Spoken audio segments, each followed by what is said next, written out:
If I was you, I'd take it. No great loss. It wasn't that good anyway.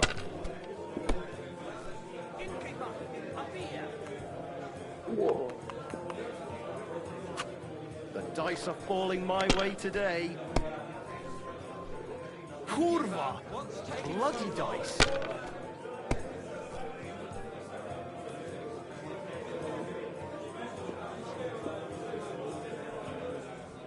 Right. Hold on. 50-50 chance. So I get 6, a 5, or a 1. I'm up. So that's your plan, is it?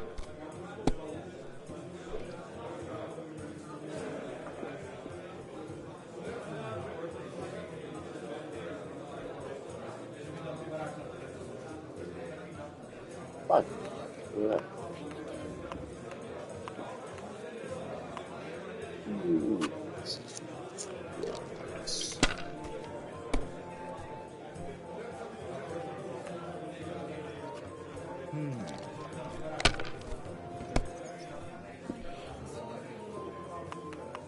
It's called Dark Fantasy. Finished.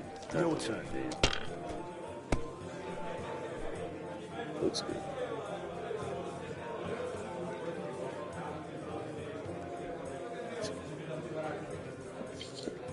A 1,000.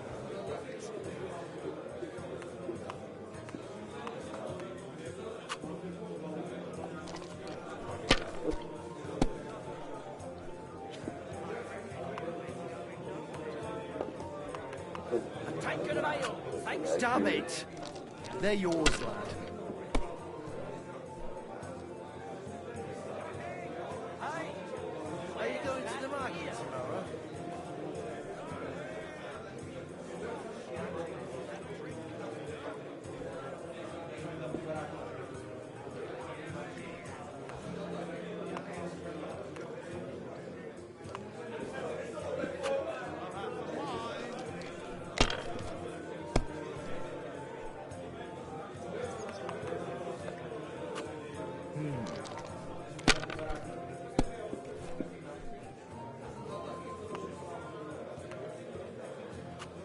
My God, I'm done.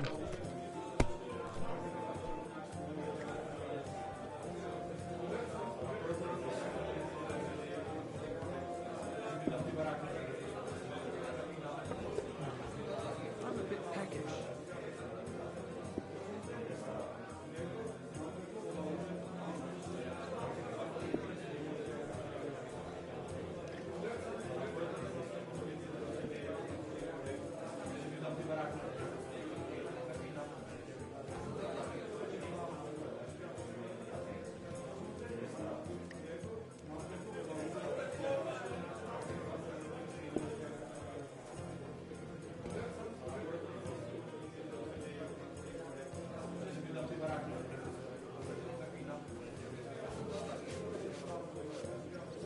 What happened? Did you forget to count?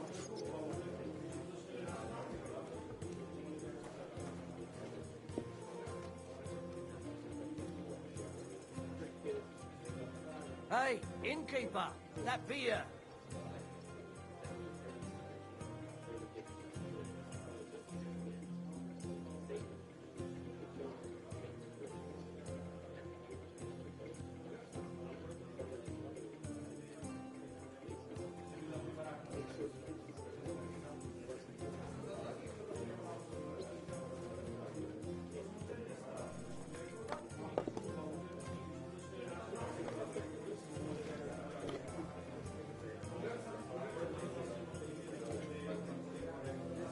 Well, are we still playing?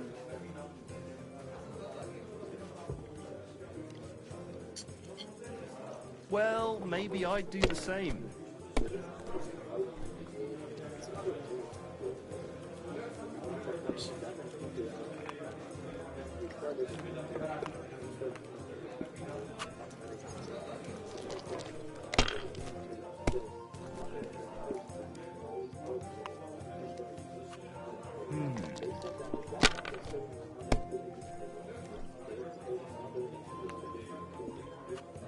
These ones here. Oh, come on!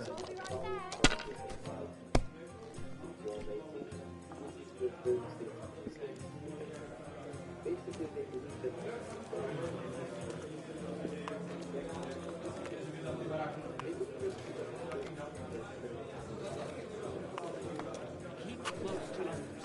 It's not safe.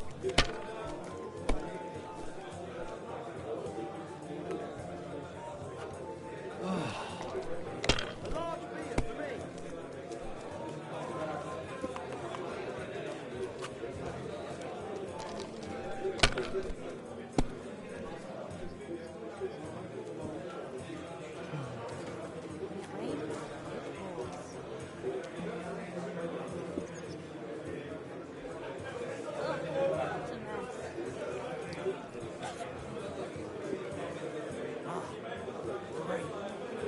Just between, thanks.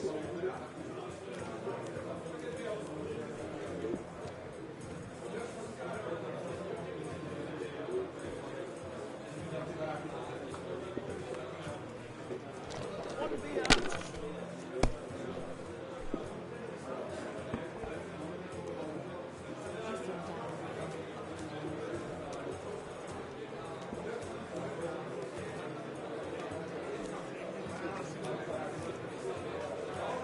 Good day.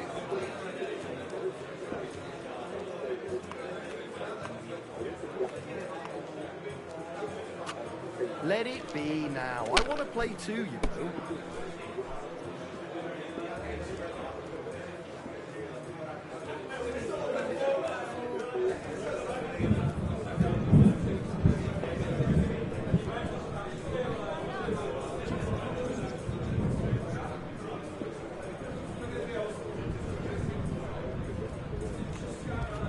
Have you lost your mind? You're going to lose everything.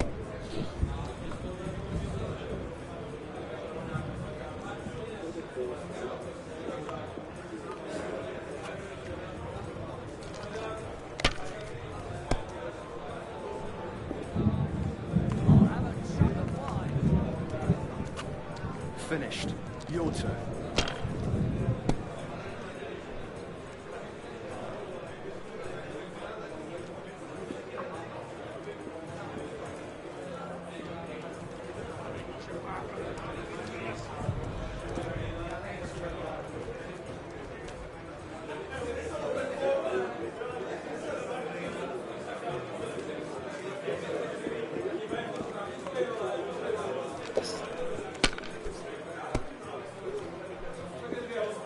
Service is kind of slow today.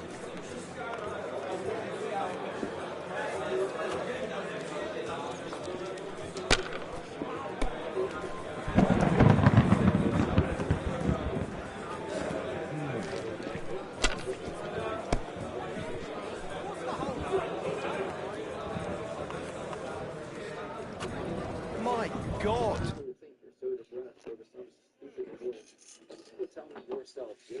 I'm done.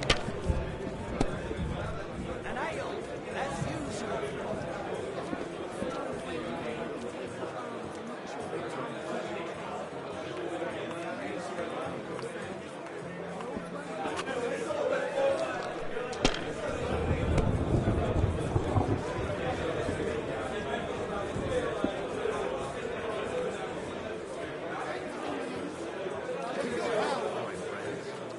If I was you, I'd take it.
bit more time.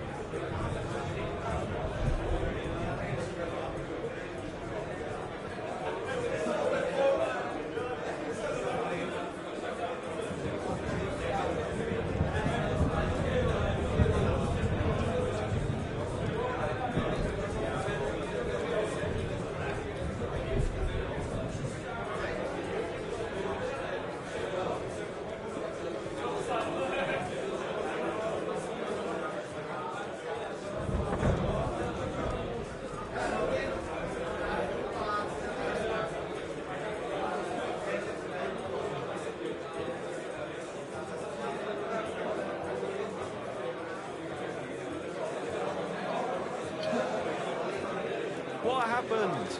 Did you forget to count?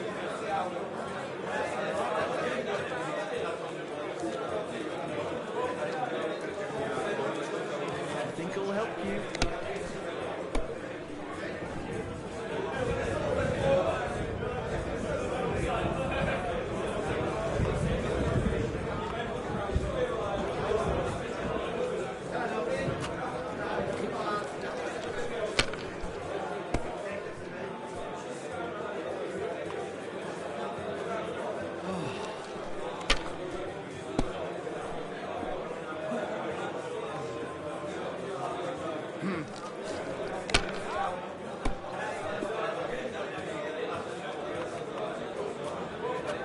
Damn it! They're yours, lad.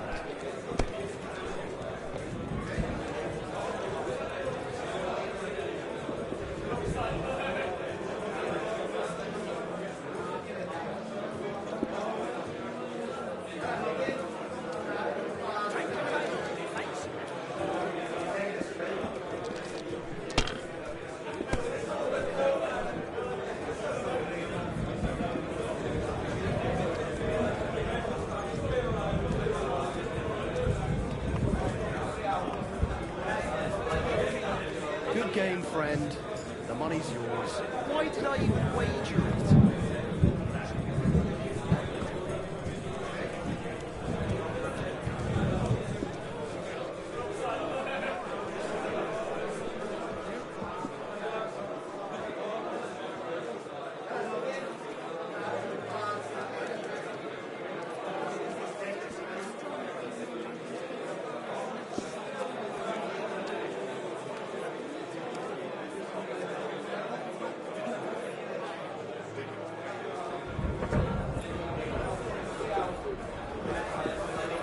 Excuse me.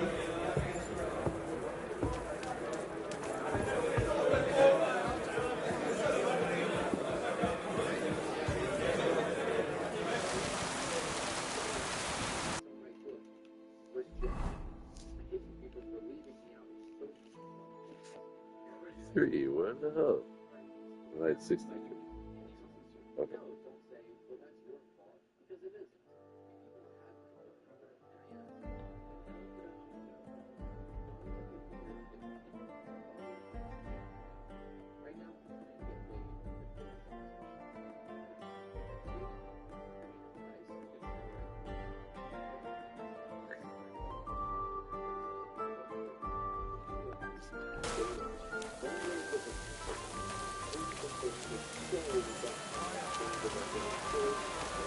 Be careful.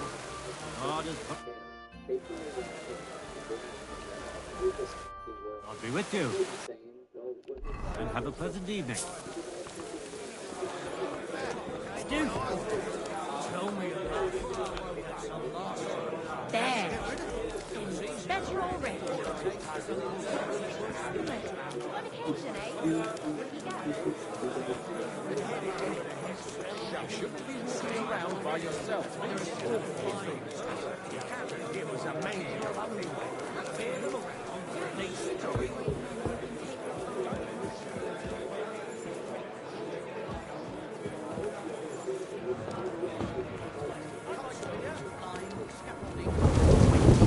Working their asses off.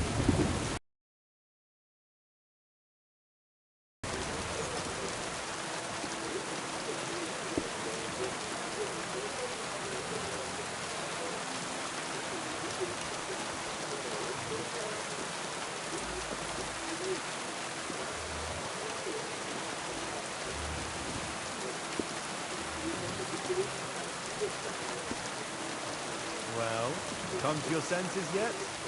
Now fuck you. I'm telling you, Conrad's gonna win the tournament. And I'm telling you, you stand a chance.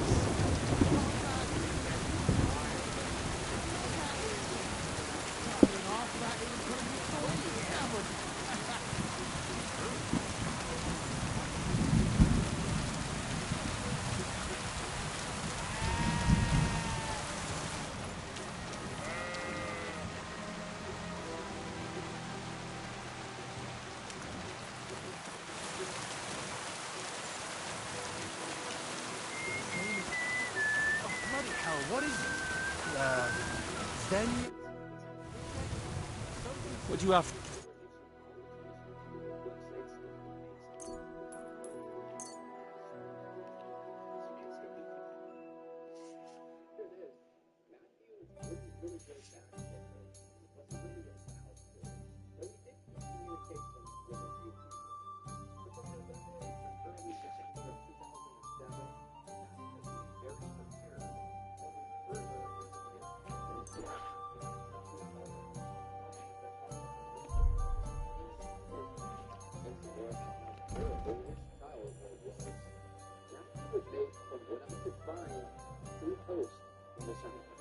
The first one being on December 1st, and I made a thread titled, "Same Time Throwing Out the Matthew says, "Me and this caller, Devin, on BNY, we're raised in homeschool, and we both went through some insane stuff growing up in a nightmare that outsiders just do not understand. Me, I remember the beating and the fighting and yelling, and insane rules and all the Bill Gothard foolish, and then cranking out. I'm still tranced out. I remember how it was like every day was mission impossible, trying to keep the rules and not get caught and just survive every single day. My mother's a fucking psycho too, her and her whole church and Christian family. Of course, people will say the usual fake answers. Just not being this way. Be happy from now on. We don't have the time and energy to give a shit. A word about the price. Very well.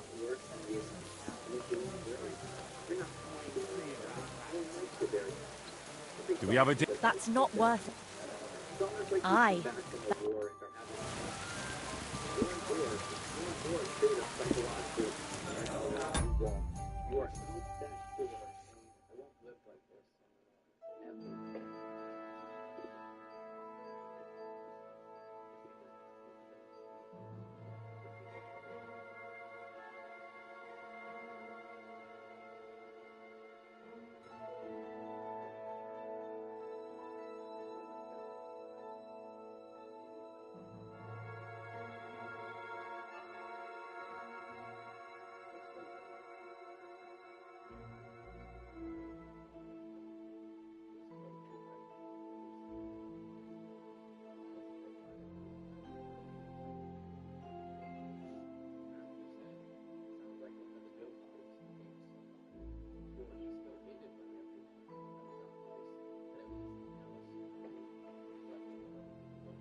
I reckon I'll have a look first.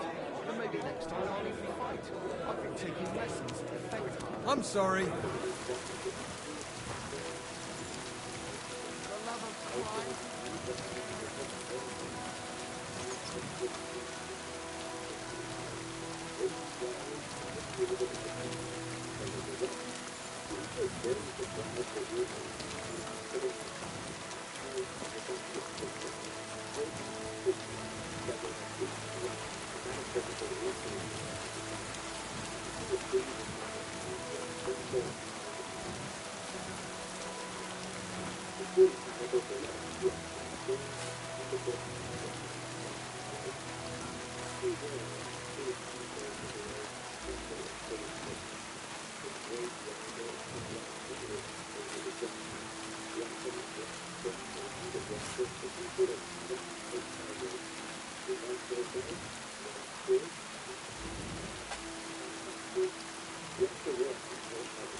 I'm sorry.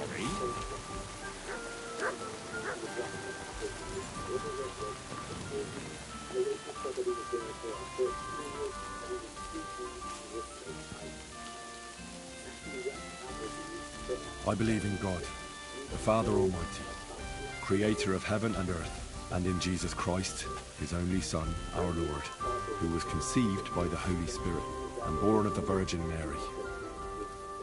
He suffered under Pontius Pilate, was crucified, died, and was buried. He descended into hell. On the third day, he rose again. He ascended into heaven and is seated at the right hand of God the Father Almighty. He will come again to judge the living and the dead. I believe in the Holy Spirit, the Holy Catholic Church, the communion of saints, the forgiveness of sins, the resurrection of the body, and life everlasting. Amen.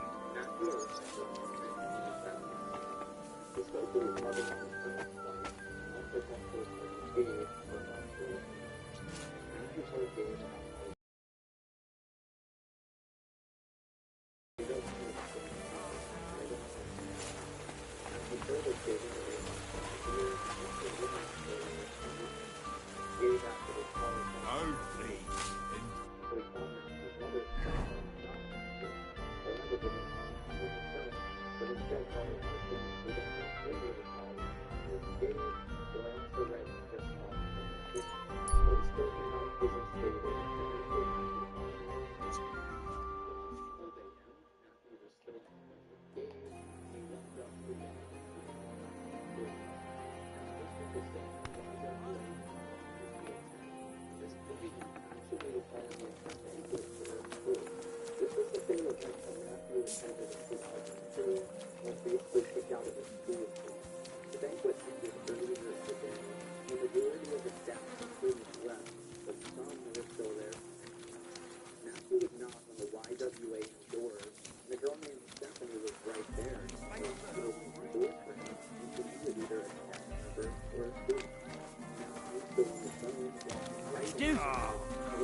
would then call a woman named Deborah Whitbread all 11 days.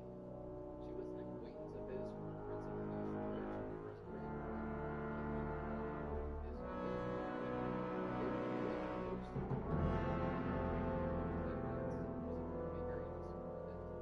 the Prince of Peace Church in first grade. Stephanie, the girl who confronted him, couldn't sleep because of him being at the facility. So she left her room, went downstairs, and saw Matthew in the hallway talking on the phone. Stephanie was going to confront Matthew, but then left to go find Kenny again, who was downstairs. Kenny and Stephanie would talk in the office, and there was another girl there named Tiffany Johnson.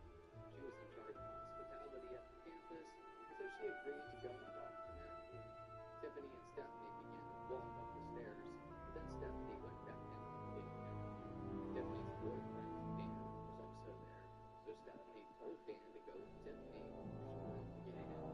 Tiffany and Dan then went upstairs to find out where Matthew was, and at the time he was standing. Not much, though, but that's actually kind of good.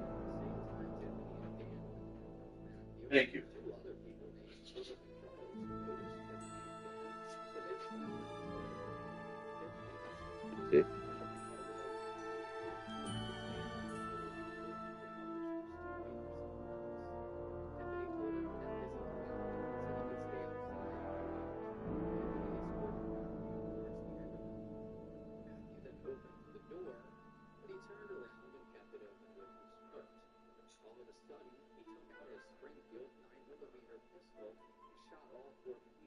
Tiffany and Dan, so they See? Unfortunately, both Tiffany Johnson and Philip Cruz or Krause would succumb to their injuries. After shooting, Matthew must have moved his foot because the door slammed shut. So he started to bang on the door to try to be let back in. 4 students who were outside observed this. They said he looked at them and ran away on foot. The first 911 call came at 12:29 p.m. The first officer who arrived got there within 1 minute and 4 seconds. By that point, Matthew was gone. While looking away, hours before tried to call him at 12:31 p.m. and then again at 12:51 p.m. Matthew would leave the area and they would leave at about 1:25 a.m. in his car. It's not clear exactly where he was parked at. And at the exact same time, So it's about to go up. they spoke for about 2 minutes. Matthew told his father that he got into a fight with a waitress from Applebee's, that he knocked her out, led the restaurant. But the police were looking for him because he could hear the sirens. He would then drive to his home and get on a computer and Matthew would fix the shooting. And he would make a few posts on the ex-girlfriend's reports. He also tried to call someone who he considered a best friend. This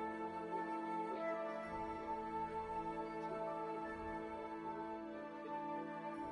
She said they considered him a close acquaintance. Going back to Matthew's posts, the first one was a thread titled "Made at early This was made in 3:34 p.m.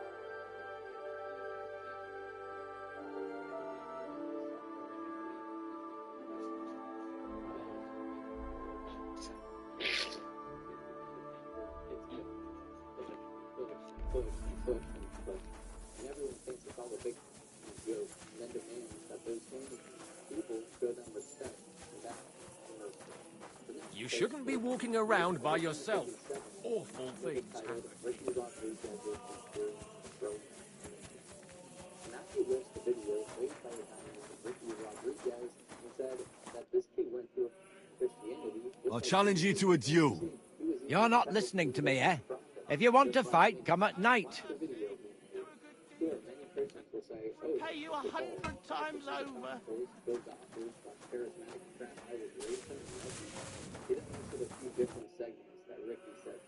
I'll challenge you to a duel. You're not listening to me. Was the son of a leader of a religious cult.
himself. The next post he made was at 4:07 a.m. The thread was titled, "Never said I would be slavery." He said, "Thank you for all you Christians who made me this way.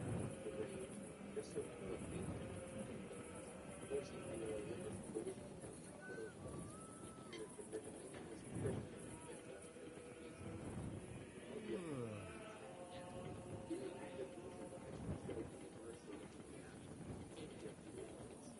Christians never showed me any mercy or compassion. Me, I still believe in the God, not the Christian God who is full of hate and never did anything at all 48 years ago. Your Christian God never did one thing. I'd be more careful if I was you. Russian here, Russian there. One of these days they'll catch you and kick you out of town. If you want to end up like those poor bastards outside the Go to gates. bed for a couple of hours. Or maybe just stayed up. Sure. His mother, Loretta, woke up around 7 a.m. and she noticed his homeless. My brother's wife, luckily. We don't see each other too often. They live in the next village over, but whenever we meet, she always looks at me like... How does she look at you? Like she wants me. I know it's wrong, but I thought, if anything ever happened to a brother... Thou shalt not covet thy neighbour's wife. I just... Just thinking of a sin is a sin. Pray to God for forgiveness, and pray for the purity of your thoughts. The next time you meet that woman, say the Lord's Prayer and remember the 9th commandment. And now go in peace.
The next post on the following came at 9:54 a.m. The thread was titled, "Man has the right to kill those with sporting age rights." Executive closets in the Finder Oswald that was made by Alistair Crowley. A minute later at 9:55 a.m., Matthew made another post. This was titled, "No More Being Christian or Otherwise." This post was created 2 days before. There's also a portion of it where Matthew takes a bit of Eric Harrison out of Lions Manifesto. That out. Matthew said, You shouldn't be walking around without a light.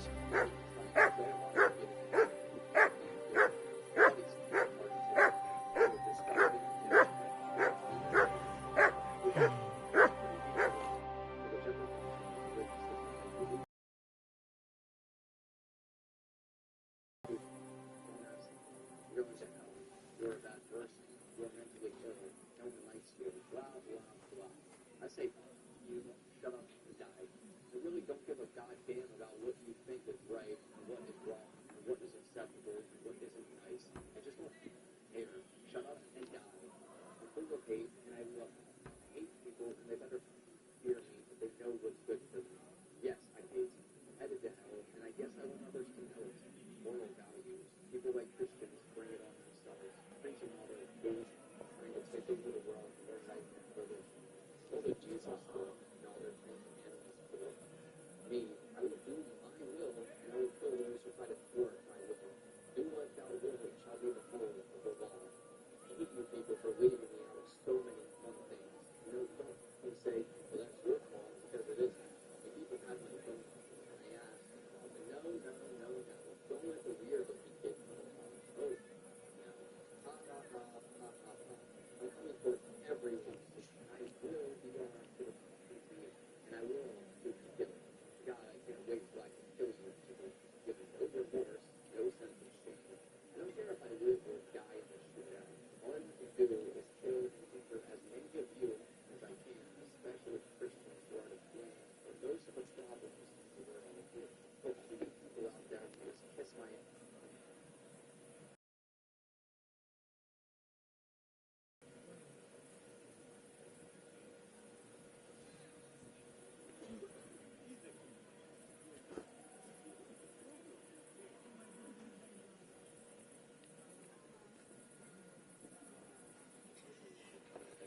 I'll challenge you to a duel. Then you shall have it.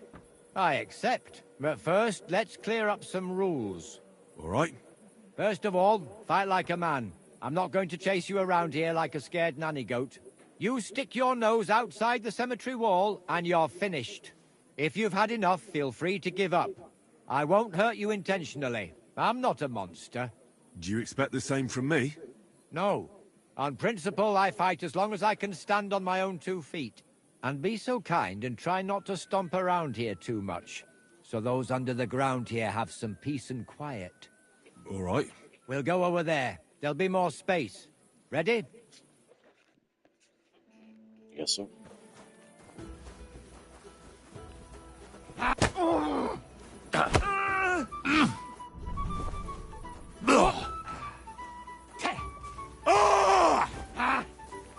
Take that!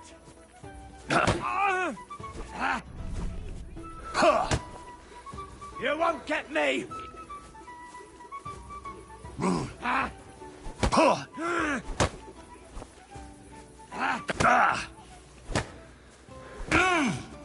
Take that, you shit!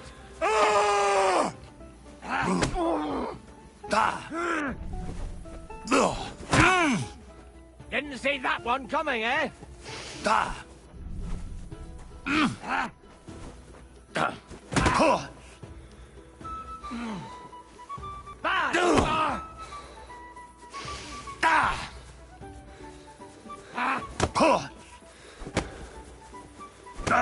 Take that, you shit!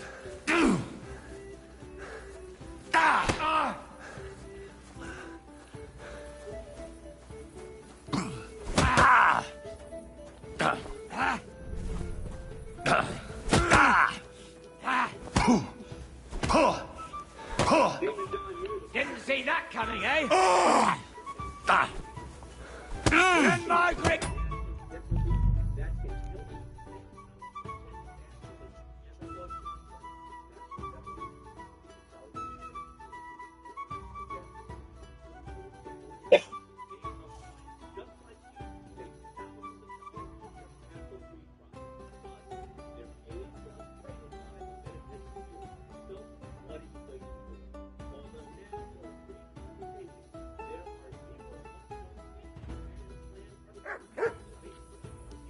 You shouldn't be walking around without a light.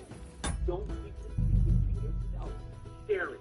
Go to nationalcitizen.com and on the path to financial wellness. From now on, give up. Because I realize what the teachers have to say, and I respect you as a spirit. But those of you who do have that, know that I respect you, make peace with you, don't get fire for the rest of you. Well done. I deserve all this because I support every emotion. And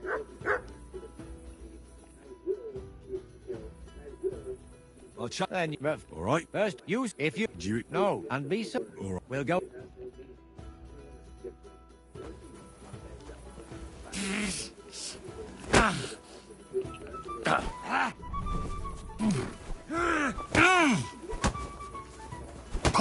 Didn't see that coming, eh?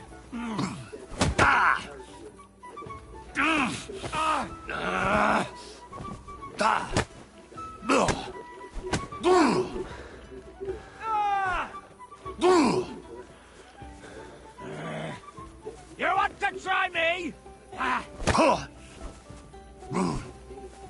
You won't get me!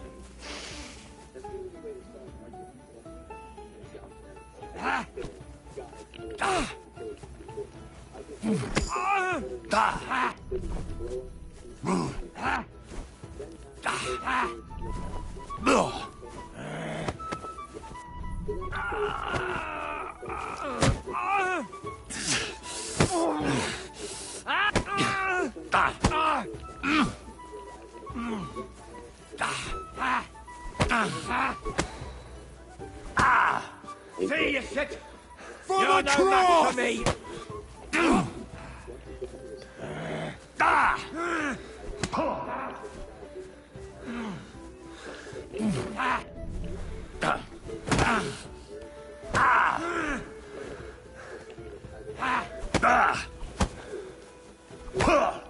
See you shit!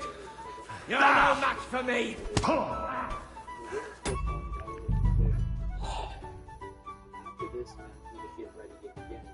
I gotta drink first too. Oh, dude, I'm gonna whoop this dude's ass. I forgot, I didn't take any potions like an idiot. You light up, take potions, beat this dude's ass.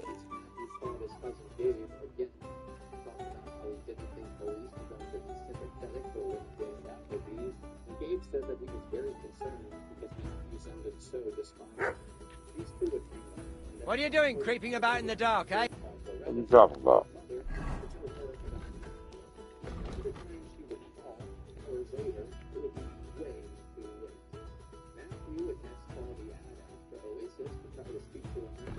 Jennifer, and she was just a normal member. Matthew left a message for her and the organization so that he forgives her, and then he started laughing and said he's going to do some crazy goodbye. Matthew then actually talked to another member there, Michelle, and he told her that he was going to get away, and he was sorry that things didn't work out. At 10:50 a.m., Ron Morris from King's Kids got a phone call back from police because this is when he gave detectives Matthew's address and birthday. At 10:53 a.m., Jacinda Treadway, the girl Matthew considered a best friend, called the Arvada Police Department while she was in Tennessee. She was transferred to a tip line, but for some reason didn't leave a message.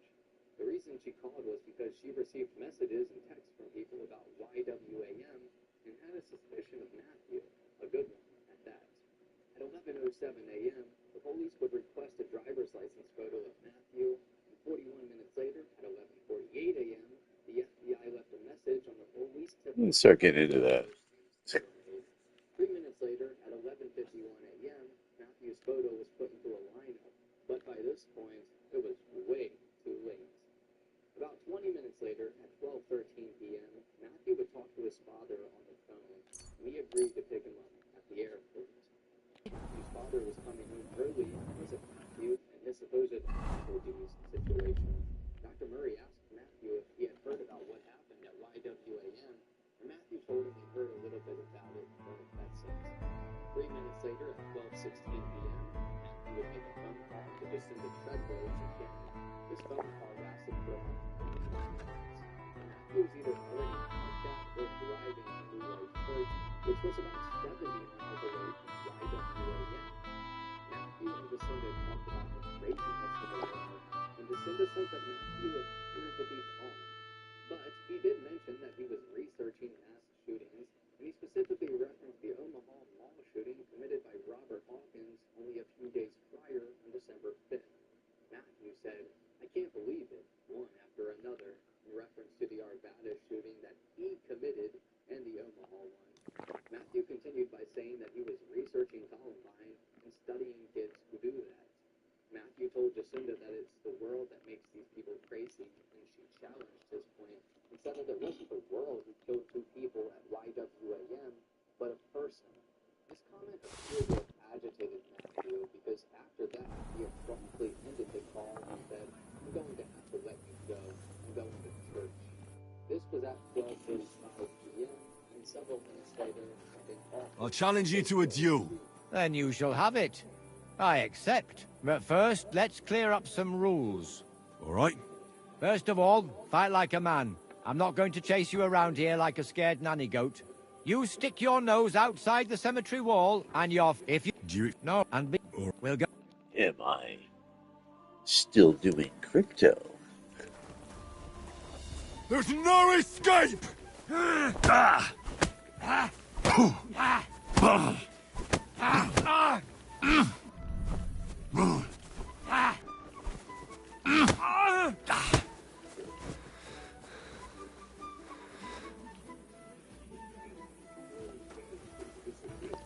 Bad luck!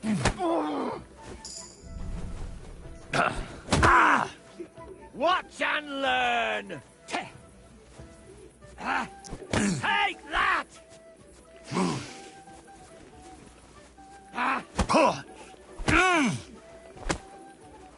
You want to try me?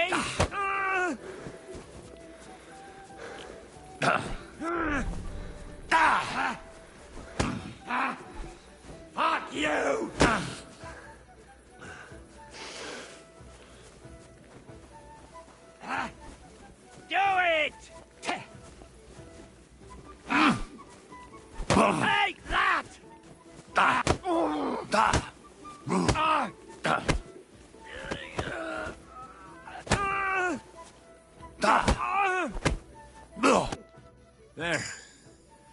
What's that? That's that. Oh, wound.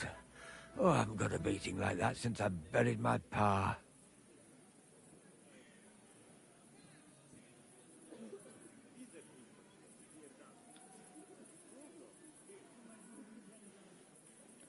I gotta give him respect. Don't be hard on yourself.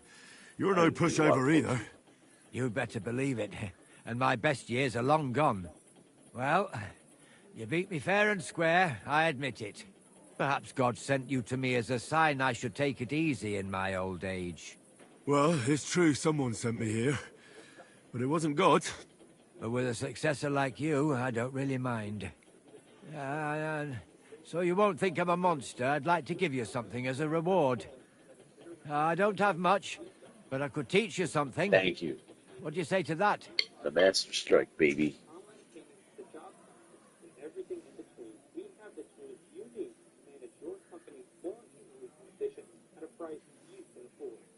And what exactly can you do? You mean what sort of skills can one pick up in a cemetery? Sometimes you've got to fix something up or replace it. And at night I've got to keep an eye out for thieves. Nothing is sacred to those bastards. I'd like to learn something new. I can show you how to deal with small repairs. Or tell you how to sneak up on someone so quietly, they only notice you once you're tickling them with the whip.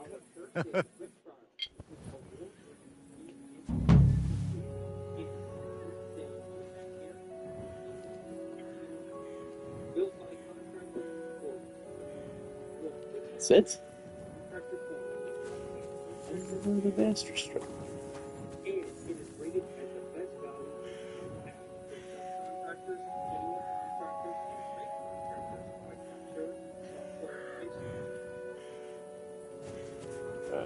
Anyway.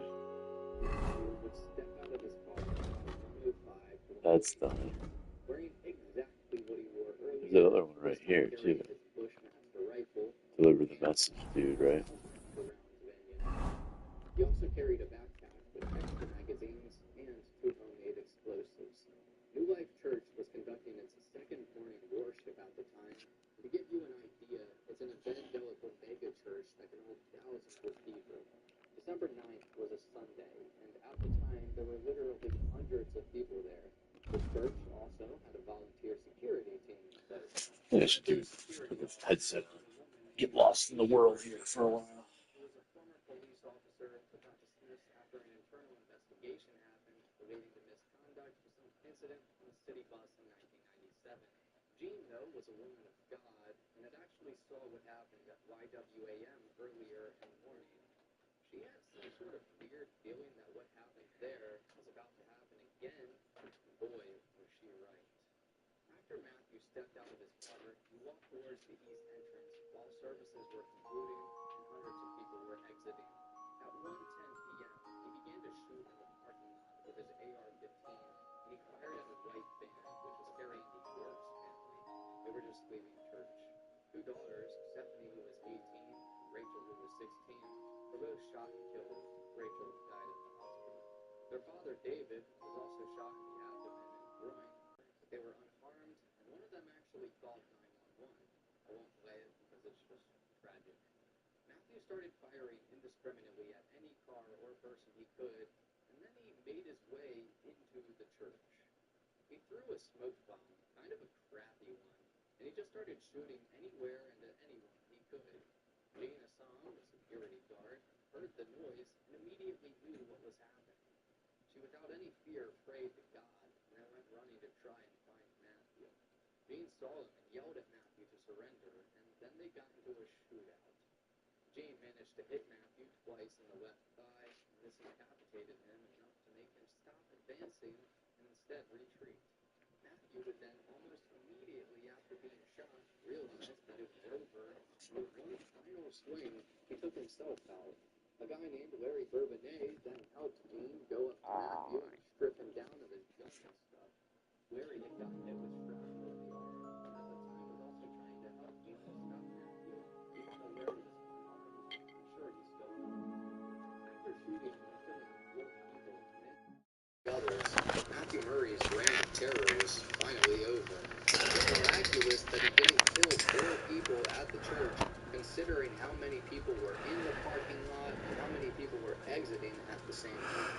The police closed a investigative investigation into Matthew, and besides his internet writings, Perfect. things they found that are interesting. Inside of Matthew's bedroom, they found books on how to survive a tactical shooting, other books on witchcraft and Satanism,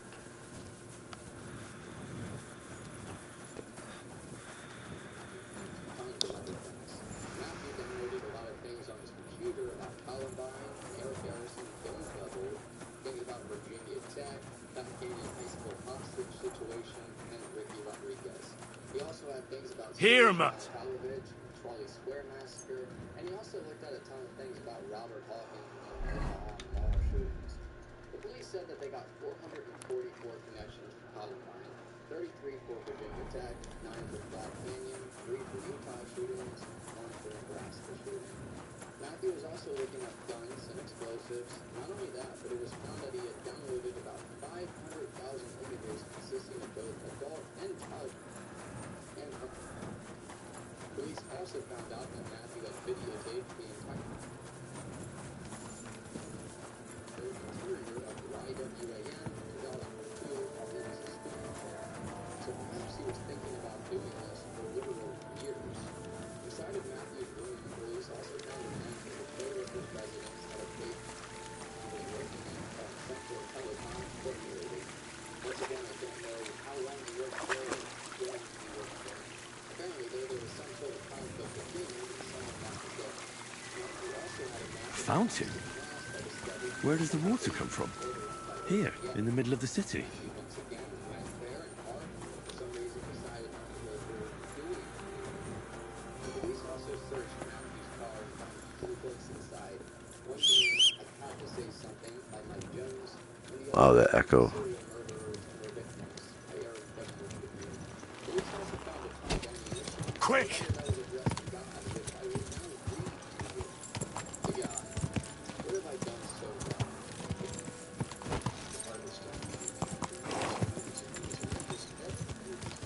Whoa! Whoa!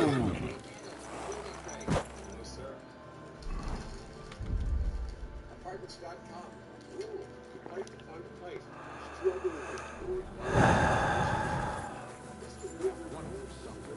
I should explain everything first before we take further steps. Very well, as you wish. Is there anything else I should look into? Yes, there's this matter concerning the building of the church. Yes, indeed. That cursed brotherhood.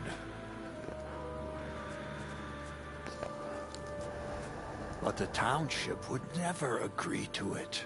They'll have to agree if they want to avoid unpleasantness. We can't deal with them so harshly. There has to be a better solution. But neither can we allow them to carry on with what they are doing. Send them a letter and have one of them summoned. They should explain everything. What is wrong with me anyways? Am I really such a bad person? We have 1. I didn't even ask to be here. Jesus, where are you? Do you even care these days? Why didn't you ever answer my cries for help? Why Wow. were you being hurt by so many Christians? Where or how can I find you anyways? Brotherhood. Your stupid book.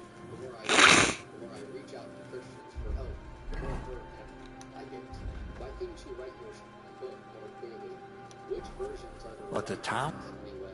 Father, Not being perfect enough. may I have a word? We're in the middle of an important discussion, my child. Can it wait? Forgive me, but it's urgent, Father. I have a message for you from a monk in Billany. It's intended for you personally. A monk in Bilani? Brother Slava? He should have been in Vlashim by now.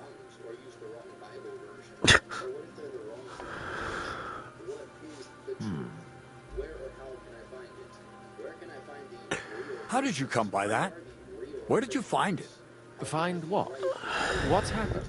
This here, Henry, Henry, brought a message that a dragon was found in Bilani. A dragon? A live dragon? Just some large bones. But everyone believes they're from a dead dragon. One of the locals found them, some woodclipper. People are afraid another one will appear at any moment now. and this time a live one. They're quite frightened. Couldn't this fellow have made it all up? Or could someone have planted? To help them. And if this man made it all up, as you say, we'll see to it they stop believing all that nonsense. Has anyone seen the bones? Do you have any proof? That's all I know. In any case, I think Slava put everything important in the letter. If it's true, and the people there really did find something, don't you think the king should be informed? Why? You ask me. The people are in need of spiritual guidance. A matter for the church, in other words. But I'm sure this find would interest His Majesty. The king? Which one? Wenceslaus? Gerhard, I'm sure the favor you enjoy in court won't suffer if you spare Sigismund further headaches. Don't forget, you're still a member of our order, and the well-being of the church should be uppermost in your mind. The good of the church is the most important thing, I assure you. But could this not feel better also now be of that he's use assured. to us? Yes, the whole of Bilani is talking of nothing else. But if we actually had those bones, if everyone believes it, maybe they'd be a better use for the remains. That's enough. The fewer people know about it, the better. Of course, you're quite right, Father. Henry, you will make sure the bones are handed direct.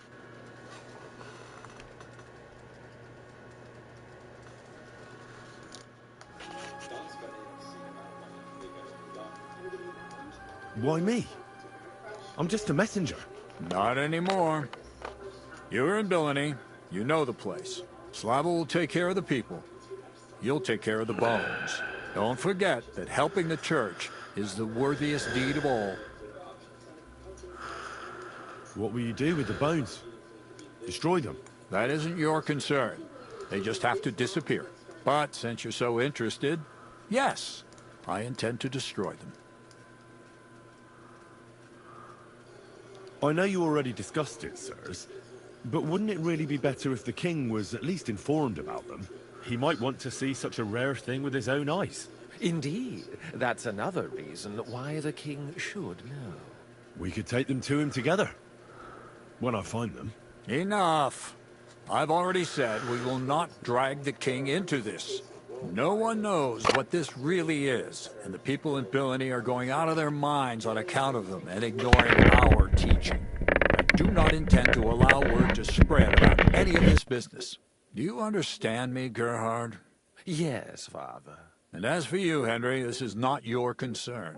You have your task, so just make sure you accomplish it.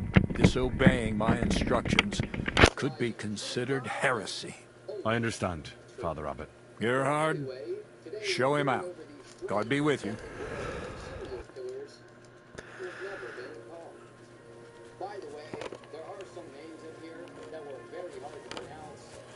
This way, then. Phew, that was quite a discussion. The abbot isn't usually so. His opinions often tend to be, well... Hold on. There's something I need you to do. What's it about? It's an offer. It'll be worth your while. Shall we discuss it? What's it about? It's about this delicate matter of the bones. You might have noticed the abbot and I don't quite see eye to eye on this. I noticed. What I want to say is, I believe you people found dragon bones. You wouldn't make it up, would you? But I also believe it's inappropriate to do anything with such a rare relic in Bilani. It would be put to much better use in other hands. So I'd like to propose a deal. You bring me the bones, and I'll reward you generously for them. What do you say?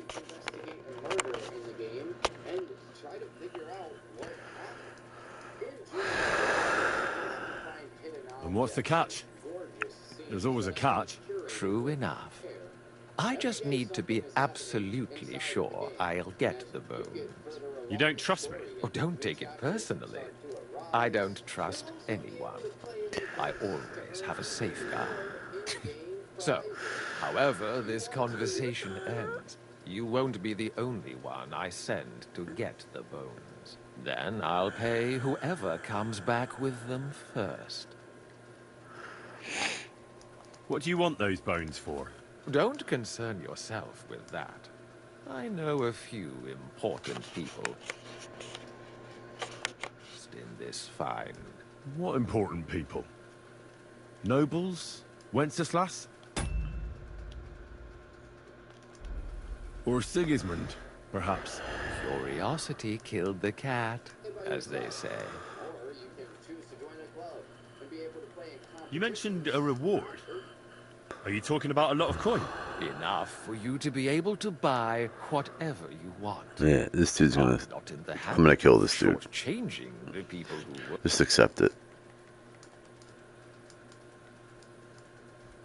It's a deal. Like I said... Where will I find you? We'll meet at the Traveler's... Okay, perfect. I don't have the bones, though, do I? No. We have to get the bones.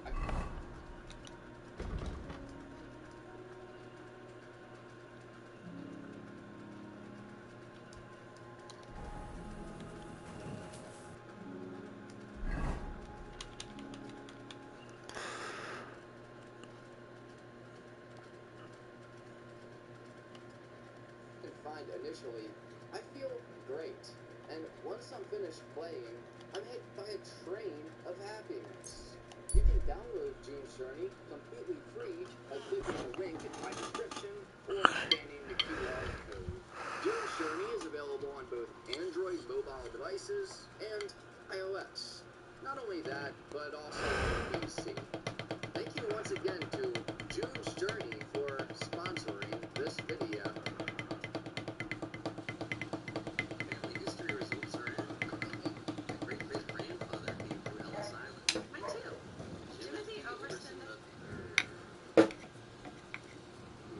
Blessings to you. Found out you're related to your spouse? There's another one. Oh, this is the one you can't pray at, remember? Just the beginning. Get all kinds of deliverance delivered in an hour or less. See website details restrictions. At Christopher Newport University, you'll discover the power of curiosity. Creativity. The knowledge that drives progress.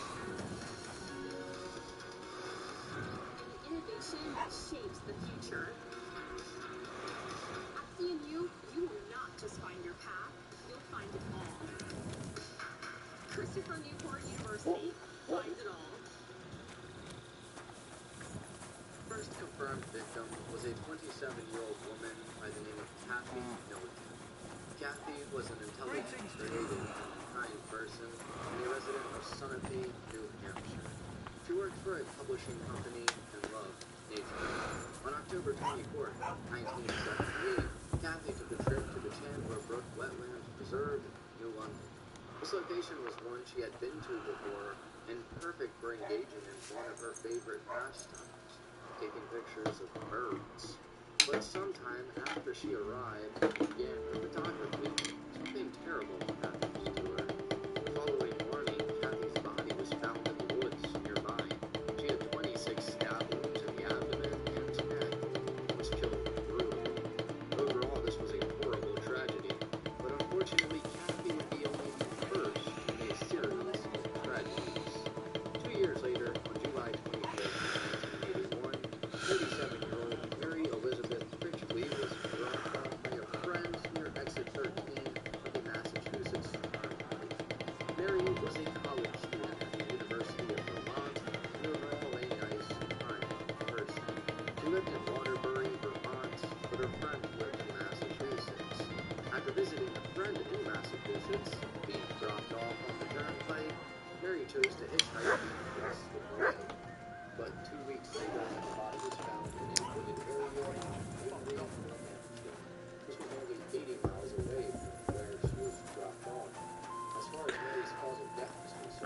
It's not raining. To get interesting, I'm going to go somewhere else. Innkeeper. Excuse me?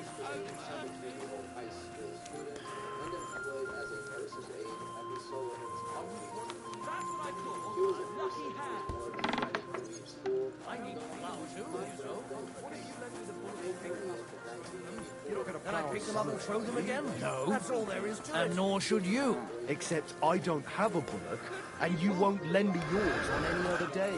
Go and see the priest My first. luck keeps up. He says it's all right. What the hell? Lord be with you.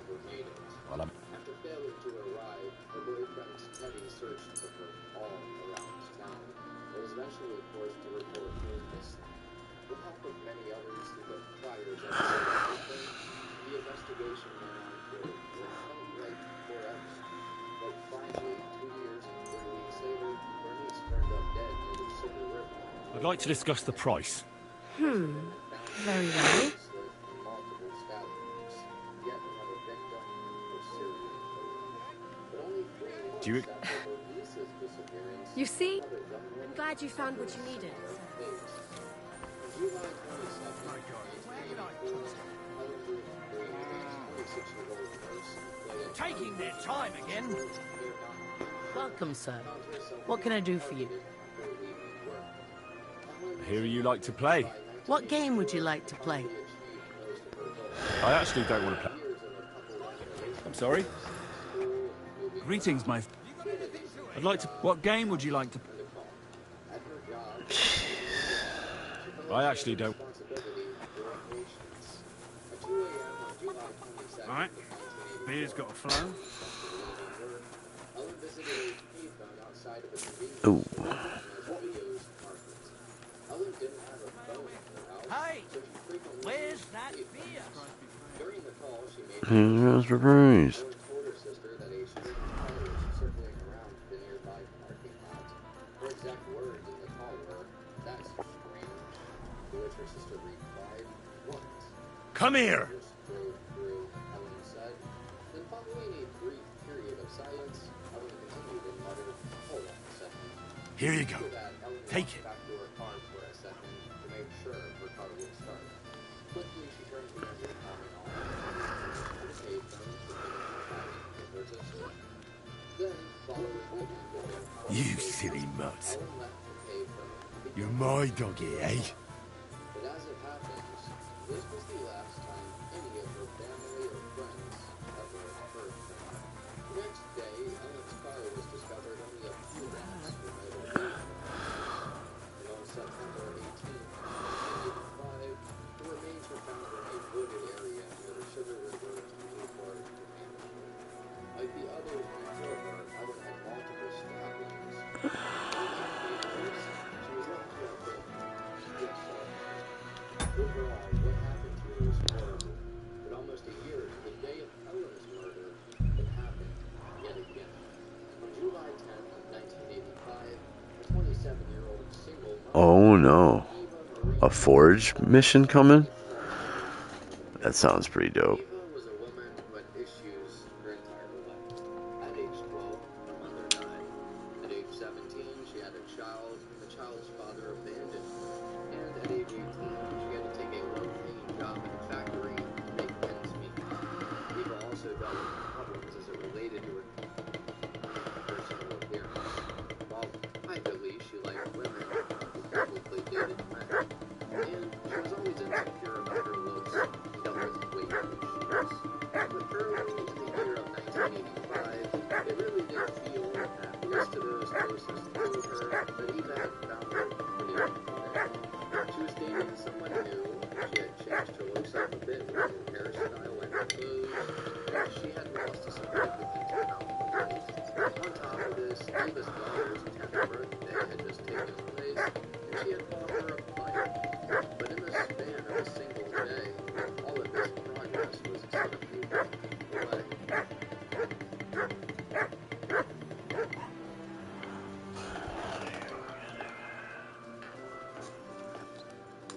Greetings.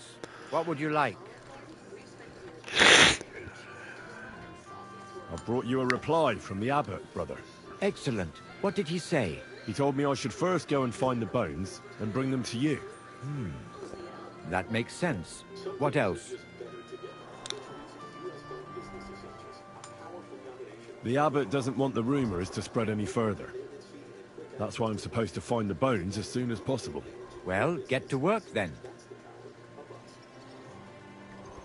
I think that's everything. Very well. The woodcutter who found the bones is called Vashek. The find didn't do him much good. People are either making fun of him or they keep pestering him. He wanted to make a name for himself, but this isn't what he expected. So he's rather bitter now. You'll have to go to him and convince him to help us. Well, I'll get going then. Any idea where I should start looking? Try asking at the tavern. That's usually a good place.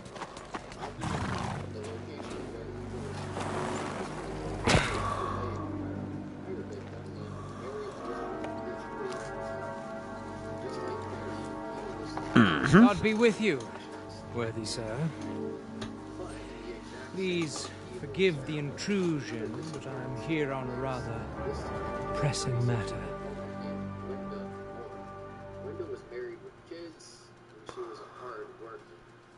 This isn't the time for that, lad.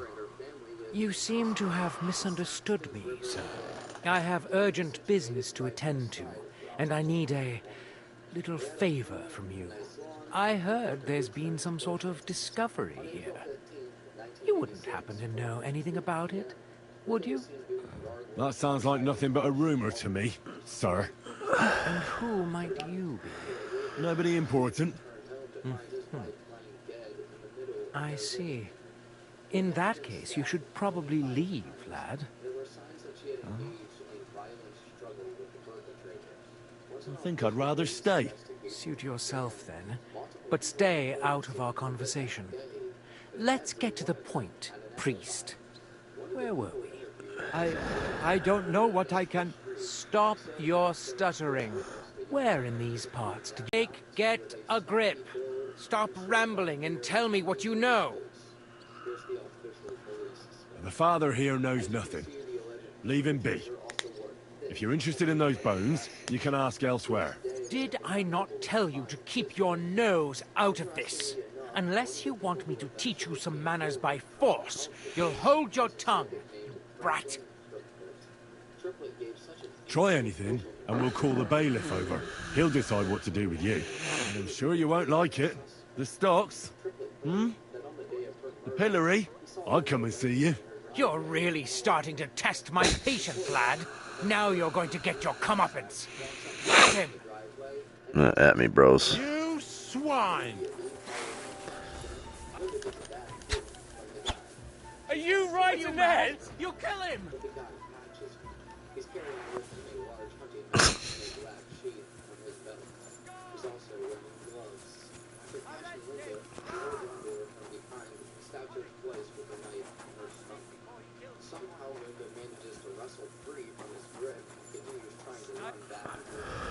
It was you! Surrender! Now! I surrender! Now I'll show you. You can't just go about threatening people. All right, I'll pay. I don't want any trouble. Very well, and don't let it happen again.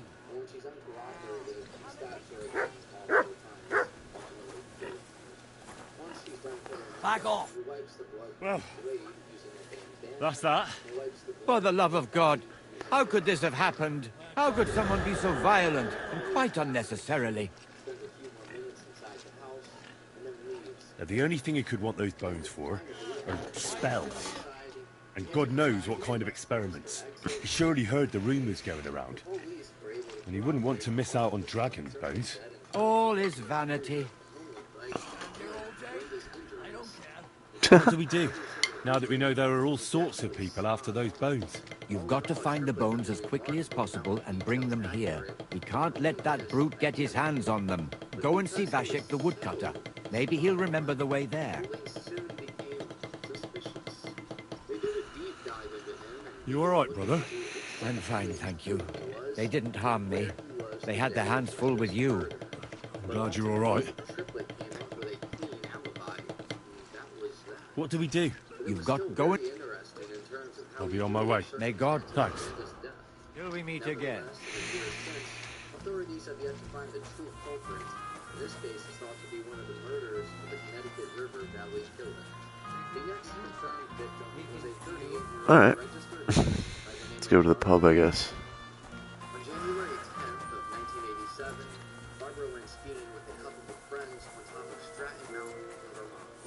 By around 10 p.m., she was seen leaving the resort in her green BMW and heading to her home in Norway. At the same time, there was a heavy snowstorm, but Barbara had decided to drive back home anyway. A few days later, a snowplow driver encountered her car at a rest stop just off of Interstate 91 in Hartford. According to the driver, Barbara's car was empty. In addition, the door was cracked open, and there was blood in the back seat and on the steering wheel. Today you, tomorrow you aren't the same person. If you're tired of what Today You is doing, get an accounting fundamental certificate from WGU School of Business and get a whole new Tomorrow You in just 6 months. Enroll today at WGU. New Chipotle Honey Chicken brings a hint of pure honey and seared smoked peppers with fresh chicken hot off the grill. For Chipotle heat with a touch of sweet in a perfectly balanced sauce. Chipotle Honey Chicken takes heat and sweet to a whole new level. In a nearby dumpster, police found some of Barbara's belongings, all of which had blood on them as well. Now, the strange part about the location of the car was that it was only a few miles away from Barbara's house, so it was unclear why she felt the need to stop at the rest stop. But 2 months after her car was found, investigators tracked down Barbara's body in a wooded area in Heartland, Vermont. This was about 12 miles away from where her car was found. The condition of Barbara's body suggested that she had vigorously tried to defend herself. She had multiple stab wounds in her neck and chest areas.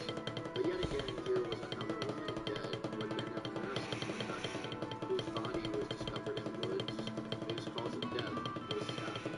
Now, the final victim we're going to talk about here is a lot different than the others, and that's because she's still alive. In the first week of August of 1988, Jane Borowski was 22 years old and 7 months pregnant. One evening, she was returning home from the county fair in Keene, New Hampshire. On her way home, she stopped at a closed convenience store in West Swansea to grab a soda from a soda machine inside the store. After getting her soda, Jane returned to her car, got in, and suddenly noticed a suspicious-looking Jeep Wagoneer parked right next to her. While looking through her rear view window, she saw the driver of the vehicle had gotten out and was walking around the car through the front. When the man made his way to the driver's side door, he asked Jane through her open car window if the payphone was working. But before she could even reply, Jane soon found herself being pulled out of the car by the man. In response, Jane did her best to try to wrangle out of the man's tight grip, and the pairing began in a struggle. According to Jane, the man accused her of beating up his girlfriend because she told him that she had Massachusetts license plates on her car. Jane hastily told the man that no, she did not, and that she in fact had New Hampshire plates. Meanwhile, she continued trying to get away from him until he pulled out a knife and began stabbing her. What a load of shit. That was all. No, it was Jan, the beanpole. Him? Be... Are you Vashek, the woodcutter who found those weird bones? Jesus, why the fuck do you people keep bothering me about it? Are you never going to forget about those fucking bones? What happened to you? Are you alright? Did you get beaten up on account of those bones? What do you think? Maybe I ran into a door 20 times in a row. There were some fellas here. The bighead asked questions, and the other two gave me a battering. And what's it got to do with you, anyway? Leave me be. You say people coming to see you? Why? To ask stupid questions like you. Where are them bones? Is it really a dragon or just some dead cow? Or, aren't you imagining it? Maybe you should lay off the booze. Are you the fellow who found those bones? I need to know. What the hell do you want from me? Aye, that's me. And now I need to find those bones. Can you tell me how to get to them? here we go again. So, you want them for yourself. For what? To sell them? Make magic? You know what? Go to hell. Fucking calm down. I came here to help you. Yeah, likely story. You think I haven't come across the likes of you already? You're not the first nor the last who'll come here bothering me. And now fuck off and leave me alone. Shut your mouth and listen up. Or is there nothing but horse shit in that hollow bunce of yours? I'm trying to put things in order and get rid of those bones. You'll have peace and quiet again once they're gone. Nobody else will hurt you. You're about as pleasant as a thorn in the arse. All right, let's get it over with. What do you want to know? Who's been asking about those bones? Everyone. I don't mean the villagers. I'm more interested... Ah, right. Well, it was mainly those bastards, and then there were some soldiers asking questions. Well-armed, proper tough blokes. I thought it best to just straight out tell them everything I know. Oh, jeez. Where did you find the bones? I'm not sure. It was somewhere in the woods, but I never went back there. You don't remember the way? Not exactly. I was just walking through the... So I took one and scarpered. You took a bone with you? What does it look like? Do you still have it? Not anymore. I took it to show to the fellas, and they just laughed at me, saying it was one of the smaller ones, but still pretty big. Too big for any animal I know of. I decided to smash it to bits with an axe as soon as them strange fellas started showing up here. Can you at least describe the route? Well, I was working in the woodcutters' camp, not far from Bilani here, and after work I thought I'd walk along the stream that flows through there. Then I went along the path towards Rabstein. When I came across the ford there, I followed the left creek upstream. So you didn't go as far as Rabstein? No, I'm telling you, I was there because of the stream. And you come to it before you get to Rabstein. So I waded through the water for a while, till I came to this rocky slope on my left. And then there was this massive rock in the stream. And I didn't feel like climbing over it. I'd gone a long way by then, so I thought I'd go back home. I climbed out of the stream and went left up the hill and across this little glade towards Mesoles. Is there anything you remember about it? You bet there was. There was a huge tree stump and lots of mushrooms around it. I picked a couple. Then I went around some thick bushes and headed on towards Mesoles. I went past a few fallen trees all the way to this old hunting hide. Nobody uses it anymore, and it's nearly collapsed. There, I saw boulders on the slope below me, off to the left. I walked alongside them till I reached a clearing, and that was Oh the my spot. gosh, What did the dude. clearing look like? Ordinary. Pretty big. Sand and stuff. All right. Thanks.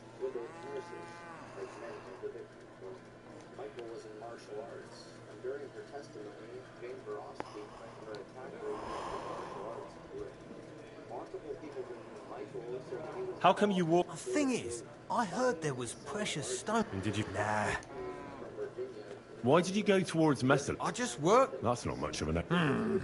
Sometimes I go there to see if there's anything worth shooting. You know what I mean, don't you? Nobody minds. No one lives there anyway. And the houses are all in ruins. All right, then. Thanks for your help.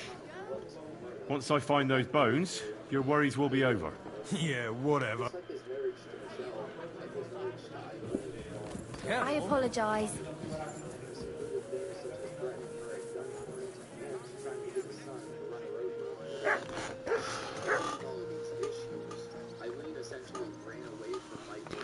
What is that? I don't see what you find so complicated. I just picked them up at school. I gotta figure out. I need to...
different route than she normally took to meet up with them. The idea was that this route would be a shortcut to her destination, but in reality, it was a shortcut to her death. Later that evening, when she failed to return home, her parents reported her missing to the local authorities. Shortly thereafter, a comprehensive search was done in the local area, and despite all their efforts, the authorities found no sign of Lorraine. As the investigation into her disappearance continued, new police reports began to emerge of more disappearances. It's to you. Can I pick them up and throw them again? That's all there is to it. But during that time, a horrible sequence of events would unfold. 6 months after Maria's disappearance, the body of a 19-year-old college student who had been killed by an abandoned racetrack near the Constitution territory. Lorraine had been strangled, assaulted, her body was left completely out in the open. Then a million years later, only 2 miles from where Lorraine's body was found, police discovered with the evidence of the open area. For this period. This time, the victim was a 23-year-old Afghan. Before this house ran out of last year, was being reported like the others before her, he too assaulted and strangled.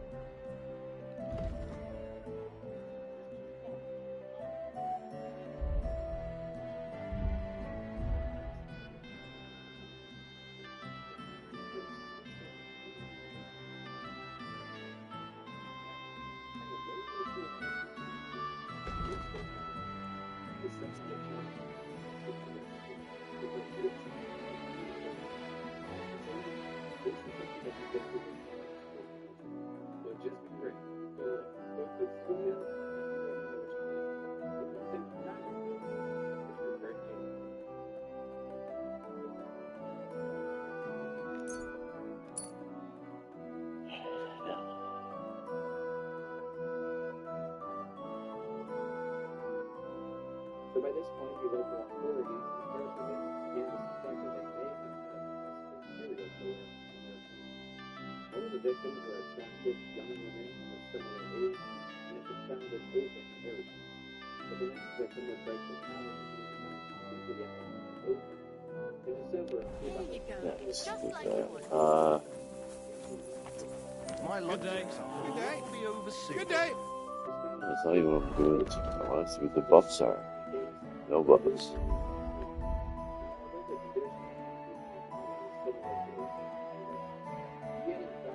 Overeating. That's why you're standing and shitting. Okay. Sweet. For the love of Christ, spare a few coins for a wretch. Help out a cripple.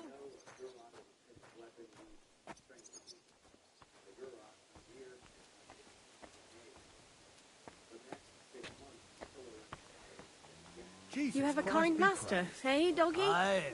Ludva threw a 5 that one time. Then another 5 and a 1. I threw 3 2s, but I took a 1 and threw again. But then he got 2 1s and a 6. No great loss. God, It wasn't that good anyway. Keep that up and you've got it.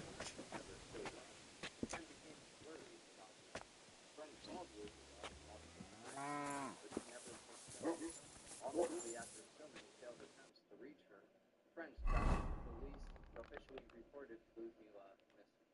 As for what happened to Ludmila, that can be traced directly to the next woman we're going to talk about.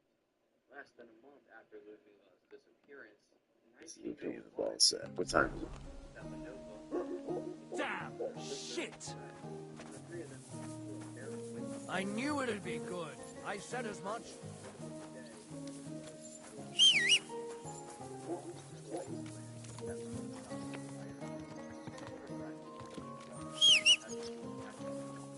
Well, that's no great loss. Like I'm invisible or something. That's how you have to play. Quickly, they turned back around and made their way back to where Svetlana had stopped to tie her shoes. In doing so, they only saw Svetlana's shoes first. No actual sign of Svetlana was sewn. Best is 603. After I don't do enough fighting on my horse, but... After the man made eye contact with What's the hold up? they had called That's still right. It'd be worse if you already had 3-1. but unfortunately the damage was already done. Was dead. In a short amount of time the attack took place, the attacker had already slit her throat and removed her clothes. In a way, it was astonishing the rate at which the killer had done this evil act. Even the police found themselves puzzled at how quickly it all happened. The attacker had grabbed Svetlana, killed her, taken off her clothes, dragged her body into the bushes, and ran off, all in the span of a couple of minutes. Fortunately, Svetlana's sister and friends were able to provide the police with a bit of a description of the perpetrator, and after police searched the area, they soon covered something more shocking, horrific than ever could have imagined. While searching, the authorities found a morbid hiding space underneath an abandoned building, in across the street. The space was in what used to be a car garage, and on the walls were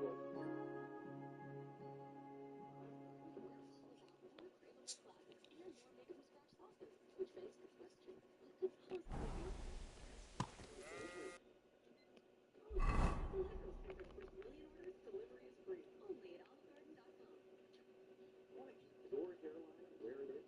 Through Hims.com, you can explore a range of options that work best for you, so you can grow visibly thicker and fuller hair in just 3 to 6 months. Keep it looking strong for years to come with doctor-trusted ingredients like finasteride, minoxidil,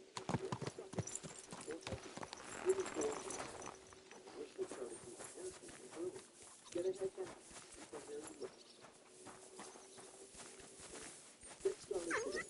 Hims.com.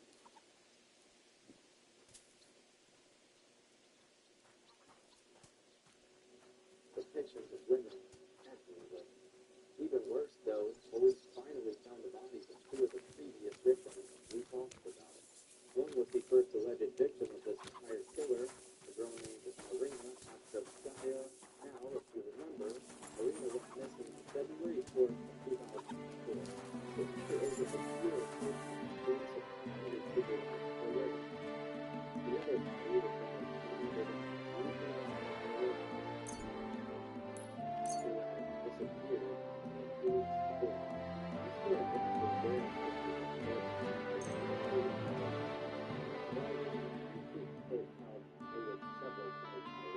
inside that pit were the victims. Both of them had been assaulted and banged. But even though this can be rare, I'd like to do something about that price. Well, I suppose we can. for a 2-year-long hiatus, the winner was likely hit yet again. Satisfied? You'll have to make... Aye, that... I'm glad you found what you were looking for, sir. Excuse me?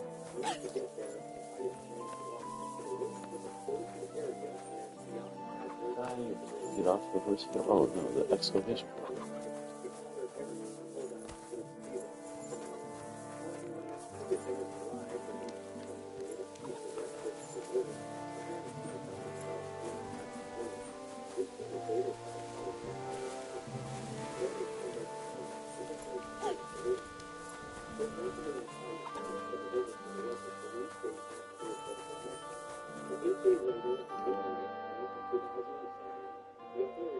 Do you need help with... I don't. But if you're not afraid of hard labour... Anyway. What do you mean? Rumour has it some strumpet shacked up with him. And we haven't seen hide nor hair of him since. Keeping his nose to a different grindstone, then? You could say that. As they say, if you want to see an old man act the fool, give him a young woman. How do I get to the mill? Head southwest till you reach the river. Then follow it upstream. It's a huge mill in the middle of nowhere. You can't miss it. Thanks.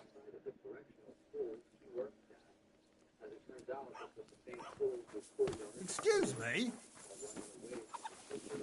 Friend of Svetlana Stasnova, whom, if you remember, he killed in broad daylight. So eventually, all of these sightings soon led to the creation of a specific physical description and a couple of police sketches. According to the authorities, the Danilowski maniac is that of a man anywhere from 58 to 73 years old,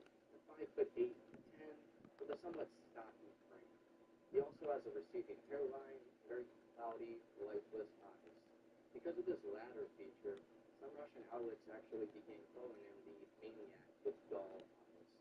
The authorities in Cherpovitz also made publicly available a photograph that they believe may be of the maniac. Here's what it looks like. Additionally, there's been DNA testing of several men who lived in and around the area where the murders took place in Cherpovitz, but none of these were a positive match. Nevertheless, years after the murder of Natalia's Zacharovna, in 2007, investigators have suggested the possibility of other murders. One is the 2010 murder of a young woman named Elena in the city of Milwaukee. The other is the November 2012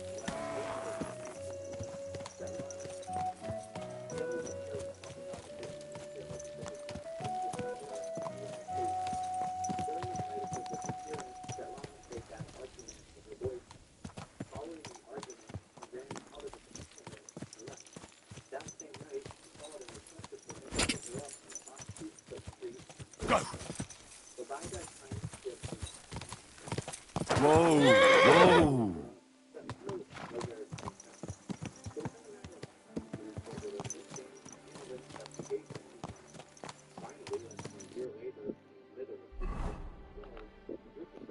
Discovered her body in a hole behind an abandoned building on Iapra Sky Avenue. Her body was covered in a bunch of dirt, leaves, and sticks, which is similar to the way some of the victims were damaged. So this murder truly was committed by the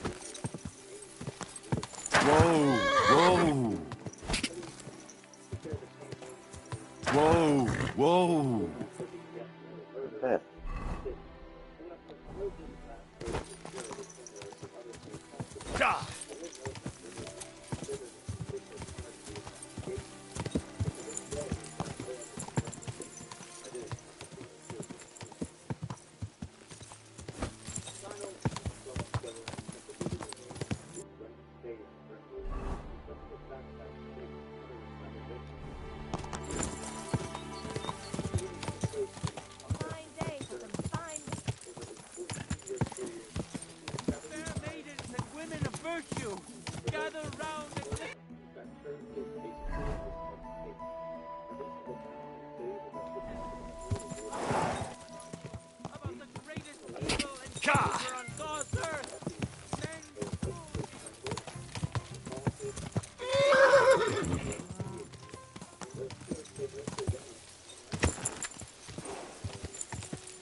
Quick!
Quick! Oh yeah,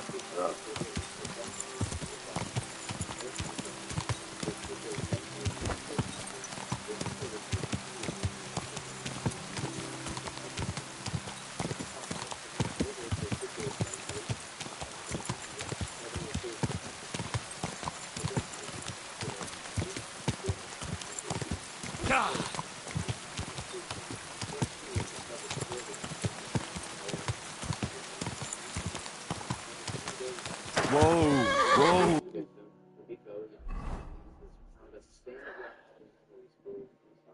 Ooh.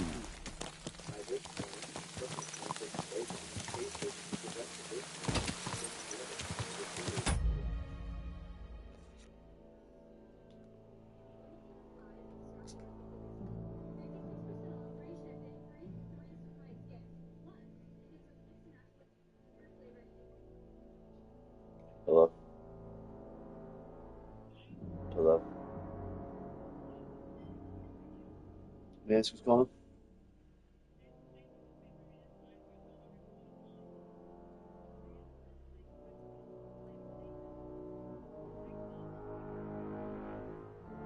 Oh, I'm not on Medicare.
Whether she just didn't want me, I don't know.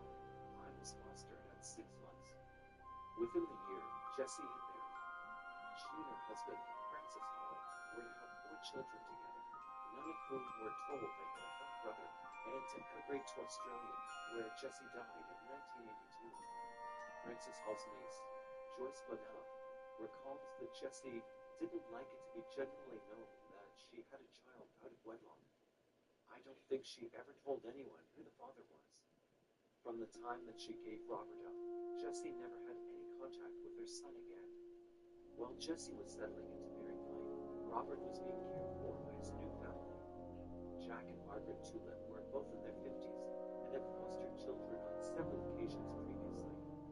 Robert had been born in Grangemouth, about 20 miles from Edinburgh, on the River Orme. The Tulips lived in Kinlochleven, near Glencoe, West Highlands. Robert lived here for 11 years, the majority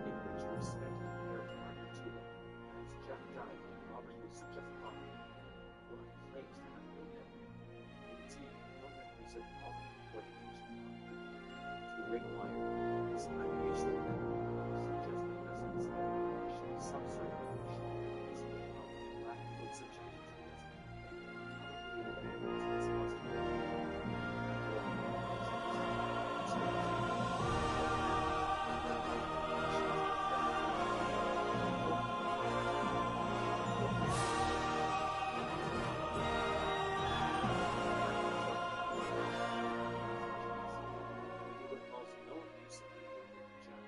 though he does remember Margaret used to lock him in her house as a punishment for bad behavior, or alternatively, pull down his trousers and spend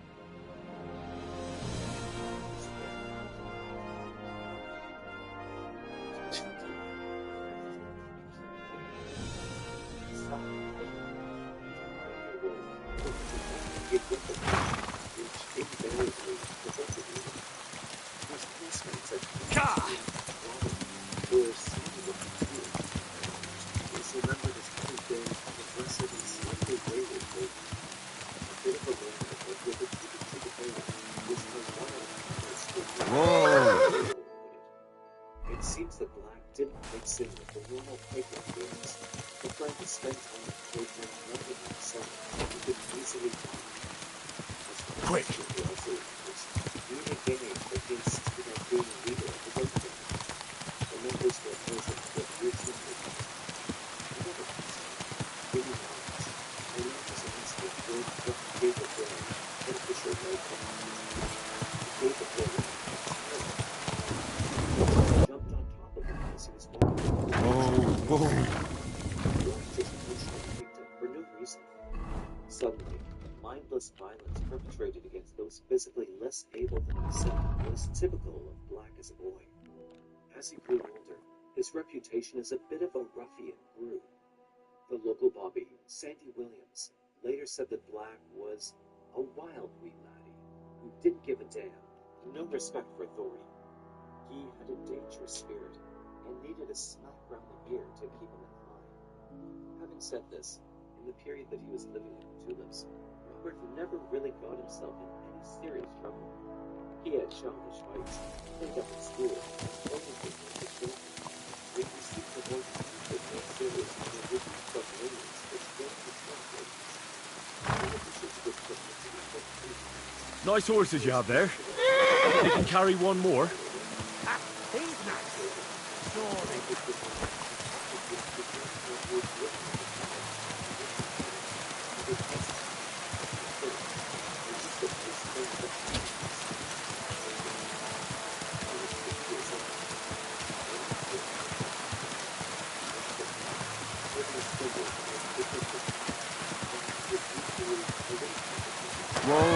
Whoa!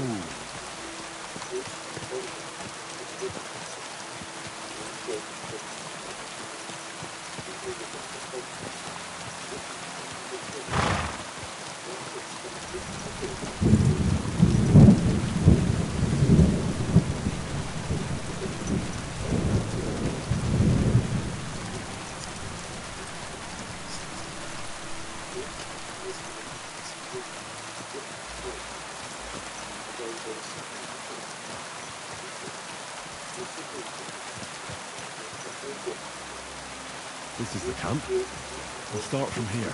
Now to head towards Rabston until I hit the stream.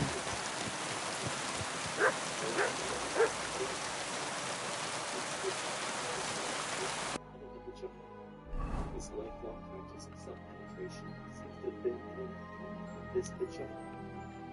Well, he was by no means homosexual in his desires. Not only did his autoerotic sex life begin early, so did his experimentation with the opposite sex. His first sexual experience, which is one of his first memories, was when he was only 9. Black vividly recalls himself and a little girl dressing and looking at each other's sexual parts. Then, at the age of 7, at his Highland dance classes, he remembers being interested in girl skirts.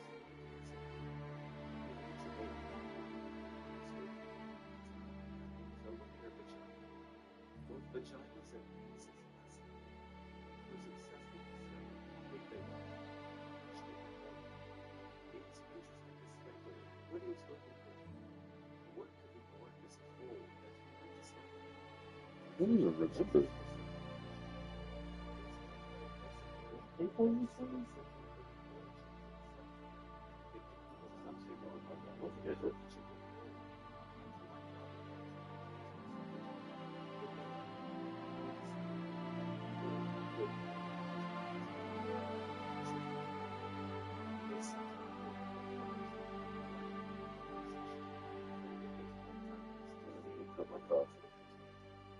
There is the friend's message, or sweet which may be called a measure of when a child's first name sees it's the whole that passes. Emotions are so closely differentiated. It's of course differentiated between older voice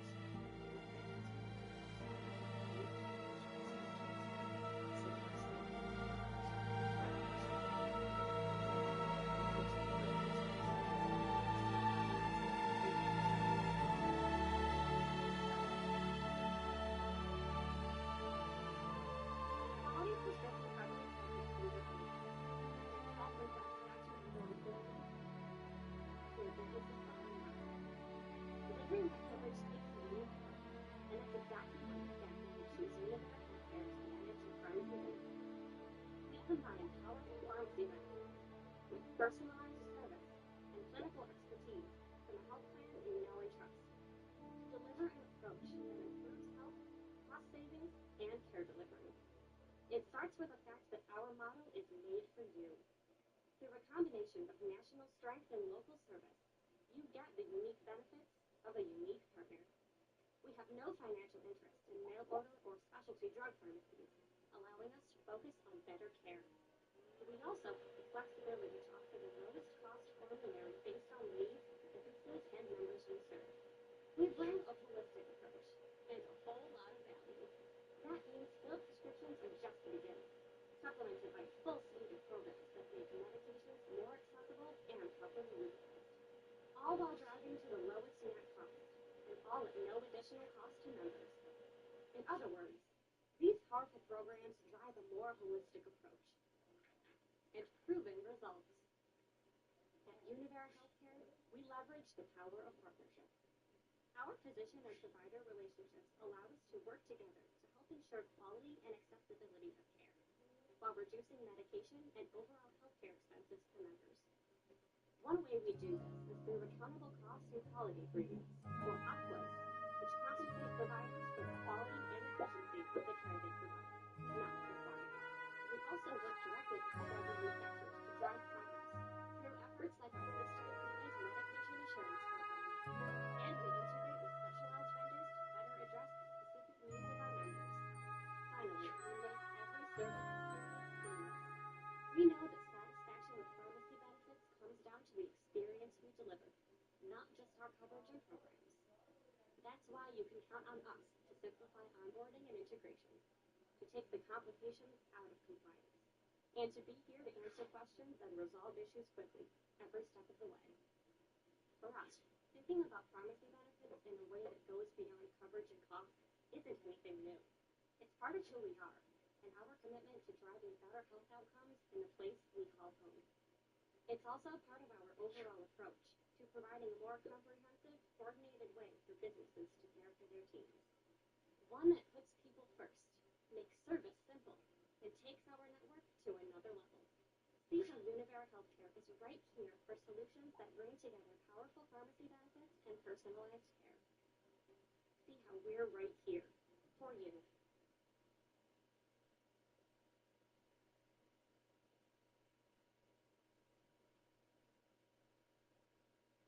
Explore your passions and challenge the status quo. At Rochester Institute of Technology, we push boundaries. It actually wasn't. And move the world forward. Technology with the arts and design. Through civil theories, breaking barriers and challenging ourselves to achieve more than expected. At RIT, we're always on to something exceptional. For a while, was too personally characterized as a I didn't leave it open. I locked it. Huh. Did you go out there? Did you go out there for anything? I know, I thought I heard the door, but that must have been you closing it. I'm sorry, I thought I locked it.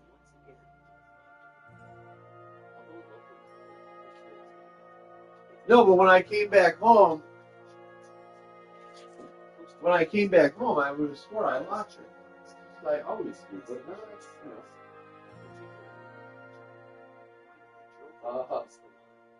Yeah, and that's sealed. Yeah. Oh, I know. I could tell.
Hell.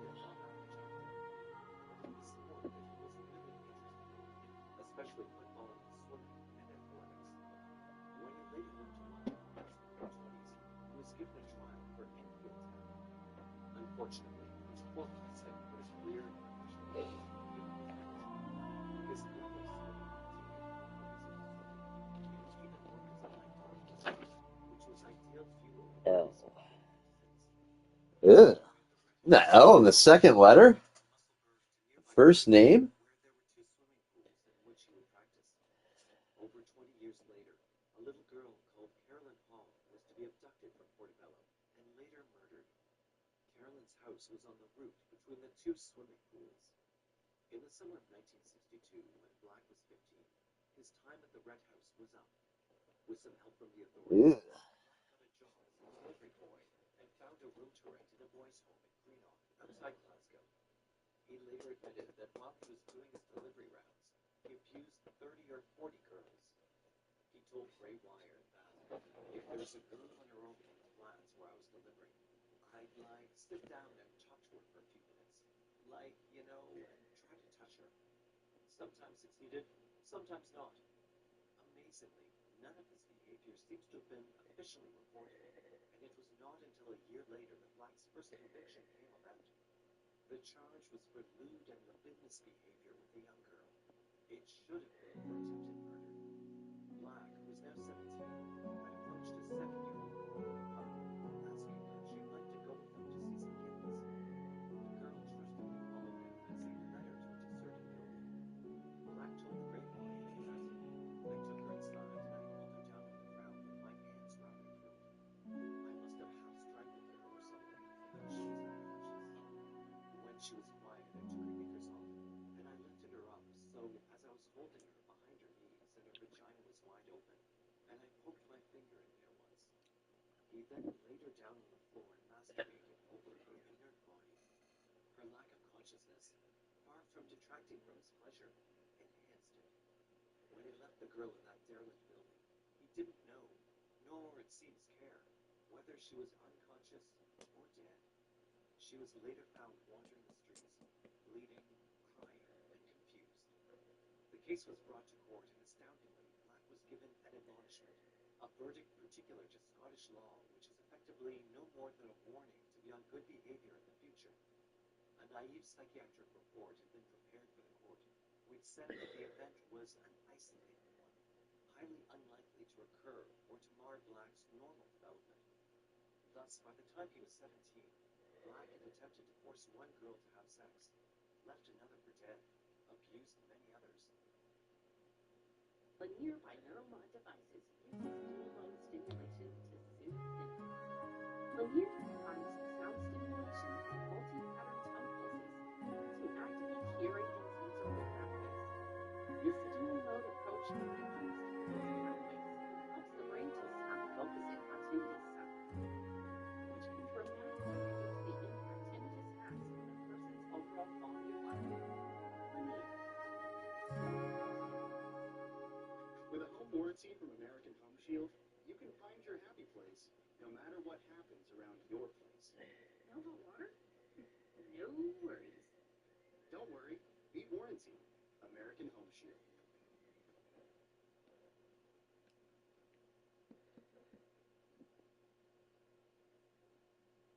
Got away with it. Unlike the psychiatric report, however, the social services probation report viewed the incident as more serious, and it was decided that Black should leave Greenock and return to Grangemouth to make a new start. Here he got a job with a builder's supply company and rented a room with an older. He also met his first, and last, real girlfriend. According to Black, Pamela Hodgson and he fell in love, developed a sexual relationship, and decided to get engaged. Years later, he still remembers the devastation he felt when a letter arrived from Pamela after some months, telling him that it was over. Perhaps she had heard some of the gossip that was circulating about her boyfriend and his sexual practices, or indeed that she was beginning to experience love firsthand. In 1992, after Black had been served with 10 summonses, including 3 for the murder of 3 little girls, in an attempt to shift the moral responsibility, he told officers, "Tell Pamela she's not responsible for all of this." This, of course, implied the opposite, that the breakup of their relationship had left him so devastated that she had driven him to murder. Although Black claims that while he was seeing Pamela, he did not abuse any girls, he was forced to leave Grangemouth for just that. Black's mounting obsession with little girls, and his fascination with their vaginas, would not have disappeared during his relationship with Pamela, although he may have had less opportunity to act out his desires, and they resurfaced in 1966. This time, the victim was the 9-year-old granddaughter of his landlord and landlady. The abuse took the same form as it had previously, with Black looking at, touching, and putting his fingers inside the girl's vagina. She eventually told her parents, yet it was decided that the police would not be called. It was felt that the girl had been through enough, and Black was ordered to leave the house. Gossip spreads quickly in small towns. Sacked for his job without reason, and his place in the community undermined, Black headed to Kinloch Leven, where he'd been brought up. Again, he took a room with a couple who had a young daughter, and again, the inevitable happened. The 7-year-old was subjected to the same type of digital intrusion that was typical of Black's behavior. When the abuse ended, Black was not so fortunate as he had been originally. Police were called to deal with the situation. In March 1967, Black was found guilty of 3 counts of indecency, sentenced to 3 years in prison, to serve the court and lecture. On his release, Black had told his school that he was getting too late and was returning. It was time to go south. Although he had been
of his spare times was spent in pubs, drinking, although never heavily, playing in various darts teams, doing part-time barman. Although he enjoyed going to pubs, Black never made any good friends as he was a solitary man. Michael Collier, the former landlord of the Bearing Arms in Islington, where Black played for the pub team, recalls that, for all the years he drank in my pub, you would never have called him a mate. He always drank pints of lager shandy, but he never got involved in rows. When he wasn't playing darts, he just stood by the fruit machine. He was a bit of a wind-up merchant and enjoyed irritating people, particularly women. He never talked about himself, and he never I keep thinking that E is 16. Okay? But that means that there's that 5-letter word in the middle on the left-hand side that has 3 E's in it. And the only 2 words, really only one word I can think of that would fit with 3 E's like that, E's. Which, you know, when you think about the topics, and you talk about the weather, you know, it's weather or politics usually. So, or the season. And I believe the word above that could be summer. If that's an E, it would make sense. No, yeah, the one that starts with 12 could be E. I the word above that.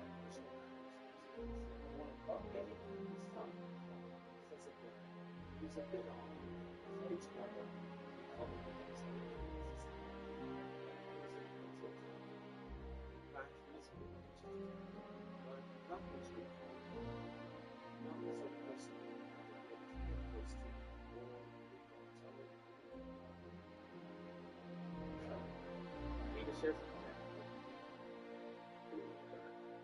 No joke. Having spent 20 years in construction, I was shocked when I found this hidden gutter service that's now saving my clients a fortune. You'll never catch these guys at commercials or highway buildings. They operate strictly in the Why are their prices so much? Simple math. They don't burn thousands daily.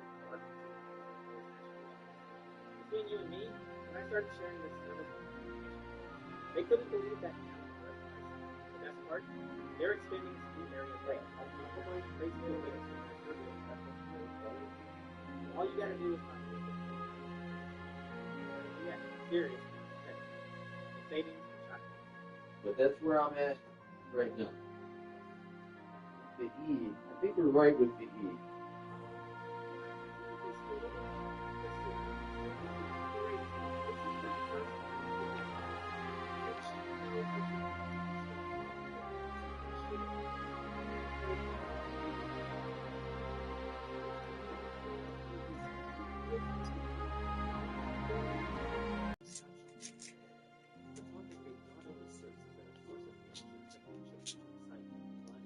Frequently used in a documentary sense to provide the killer with a chronicle of his own history.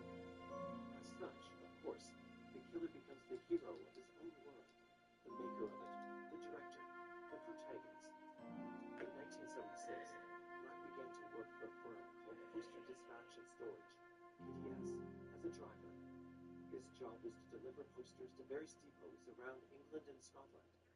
Age was ideal work for him. He was a bad timekeeper, so it suited him to keep basically to his own schedule.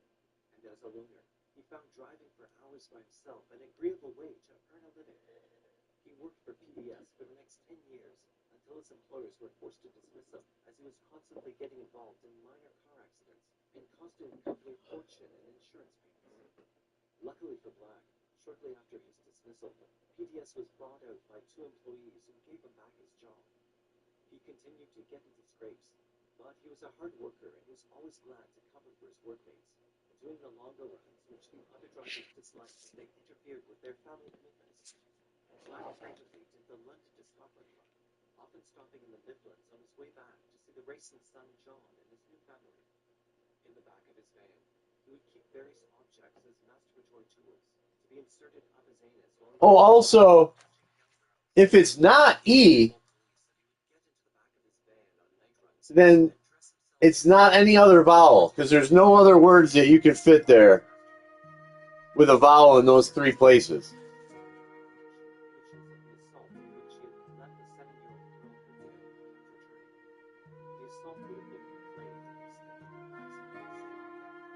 So it would have to be a consonant. But the fantasy is never totally fulfilled. The deep anger and frustration never finally resolved. And tragically, the cycle of fantasy and murder repeats itself. There's always the desire to reenact the sequence in the quest for ultimate fulfillment. The FBI maintain that serial killers actually murder because of their thought processes, which constitute their motivation. Fantasy assumes a crucial role in sexual murders. These men murder because of the way they think. These cognitive acts gradually lead to the conscious planning and justification for murderous acts. But surely the citation of the primacy of fantasy in its enactment cannot answer a causal question. The further question of what causes the fantasy remains. Fantasies and thought processes must be caused by something, and we must assume that these origins are to be found in their personal histories. The reality of Robert Black as a child, his double loss of the mother, lack of the father, his feelings of rejection, of being unloved, the constant moving from place to place, and his abuse from the ultimate into the involvement of reality was a reality so deformed by the long fantasies of domination, or search for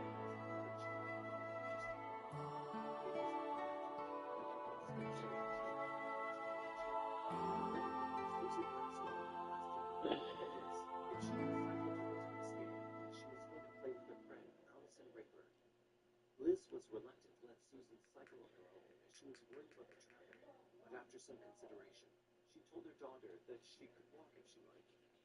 Susan has never yet walked anywhere, but at some point, a child has to be allowed to start the process of independence. The Maxwells lived in a farmhouse outside Cornell in Tweed, a small village on the English side of the English Okay, now don't say any more. I don't have. the Scottish border of Cold Street, about 2 miles from her home, and on a route where Susan would know most everyone. I think you're on to something. It was an area where people looked out for one another, particularly for the children.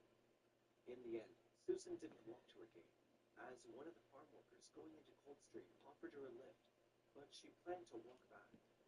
When 4 o'clock came and it was time for Susan to be walking home, Liz decided to go and pick her up. Liz remembers, she wasn't expecting me, but I thought, it's a very hot afternoon. After she's been playing tennis for an hour, she'll be hot and sticky and too tired to walk back.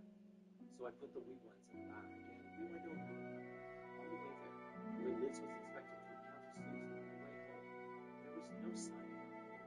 At the Lennox Tennis Club, the return journey to the park, Susan was still nowhere to be found. A phone call to Susan's friend Allison quickly established that she It can't be. Oh, yeah, it could be. said Liz, and Fordyce, her husband, said to just phone the police straight away. The police were called and inquiries swiftly began. Many people had seen Susan that afternoon, both people who knew her and people who simply remembered a little girl dressed in yellow swinging a tennis racket. These sightings of Susan were numerous until a certain point just over the Tweed Bridge, yards across the border into England. She was seen as she crossed the bridge by several people at about 4:30, and then she was gone. Nobody had seen her abduction, but in the space of a moment, she had vanished. The days after Susan's presumed abduction were spent meticulously combing the countryside and looking for clues to her disappearance. After the Northumbria police appealed for volunteers, nearly 2/3 of the population of Cornell joined in the search. Fordyce himself went out every day with the search. I got the last name. Did you? Only be beneficial to keep Susan in the public eye. It was after one such media event that the news which they've been dreading. Okay, 6. 2 weeks after Susan's disappearance. On Friday, the 13th of August, Liz and Fordyce had been on Radio 2 talking of Susan's abduction and appealing to the public for information. When they returned, the police were waiting for them. Liz recalls, he, the officer, said they found a little girl, and I remember he wouldn't say the word dead. He just said, this little girl is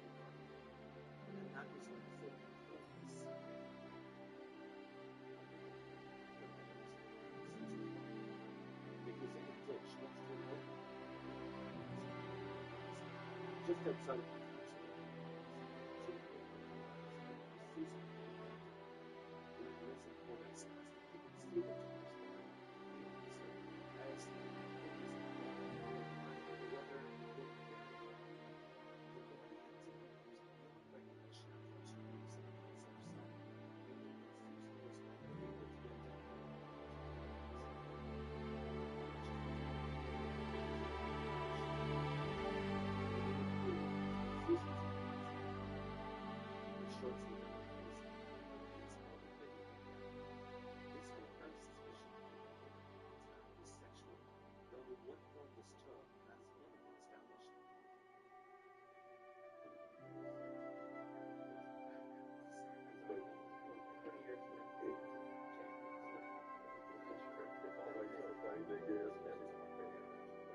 We played against Serbia, we played against all these other countries, and they just all timid chances.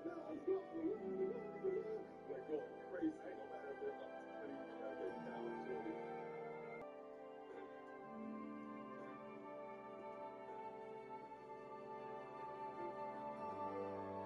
Welcome back to Mind the Game, presented by Under Upton, wondering, still in Indiana.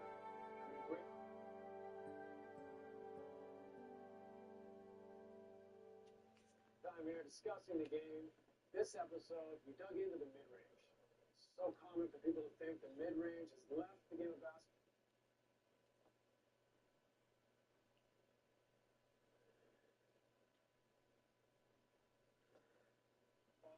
Which is actually not true. It's only part of the truth. So we talked about the positive and the negative of mid-range and why the mid-range has never been important. Now let's get to the episode.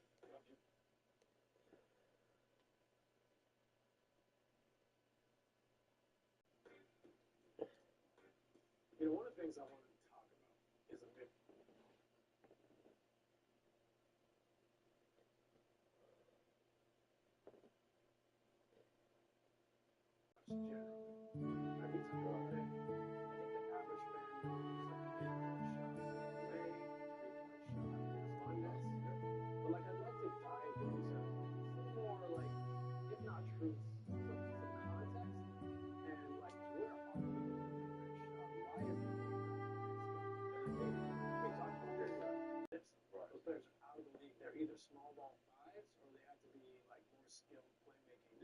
Maybe it's not one. It's got to be one. Why did we go away from the two bigs, the power forward, throw it in the post, the center could be high in the parking lot the way the old rules were? When I came in the league with guys lifted, you know, we took that out. We took out the lifted players, the illegal defense rules. Now the illegal defense 2.9 in the lane, a little bit more of a hybrid towards international college. We also changed the physicality. People can no longer hit with the forearm, hold, you know, all the things they used to do. So now the game's faster, fluid. You know, we talked about What's the scheme? Sky. precursor. And I know they did that in Orlando, Dwight. Standard that those teams. Some of these teams started to figure out we got to play different. But really what's happening is now everyone, conversation about it, pretty average fan. We don't shoot the range. Take it. That's not role players.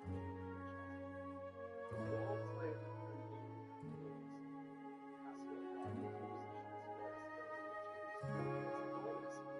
if they can attack a close out, start the blend. So that is what's happening here. I'm going to make the argument now, I want us to talk about this at length, that the mid-range shot has never been more important for your creator. Because teams are finish it? going to try to take away the rim, threes. Okay? I don't know what that word is.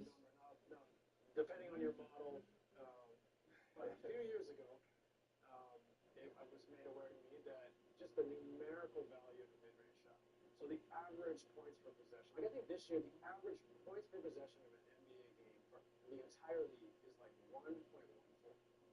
There was like 14 guys in the league who shot for efficiency in mid-range. 14, right? 400 players. So the value clearly is not a high value shot, right? But really what that's saying is that little bit about, like, teams, no. Number one guy's in there. Number two's a free throw. Number three, really, probably offensive. Right, offensive rebounds because you got a chance at layup, you got a chance at handling, you got a chance at free throws, or so, for anyone who thinks there's too many teams, I'd like to know that's never been the case. And it's not because we don't take mid-range. Like, when you think about it, Luka, SGA is going to have, Shea is going to have the best mid-range year ever in the NBA. Something like 60% on like 50 mid-range shots in the league. This is likely MVP, if not number 2 MVP race. Unbelievable season. And he is shooting more mid-range shots than most. But the key is, like Giannis picked up his mid-range game. Jokic, elite mid-range. KD, whoever these guys are, top players. You know, what they are not doing is stop him. So Shea still elite. Is that the only word you got left? Right. Same when push comes to shove. Oh. Well, once you get that, you should be good. Trying to get to mid-range. So it's not, I'm going to settle for mid-range shots. That was a good one. Taking the ball to basket, taking threes, but the defense. That was a good one. I didn't even drink any coffee. Good puzzle. Really stimulating the brain on that one.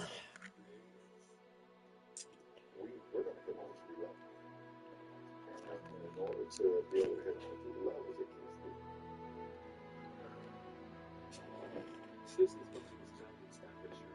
It was the job that the Staffordshire business called Big Compare. Although they worked closely with the partner force. Witnesses of Susan. Where is? Okay. Idiot. Another.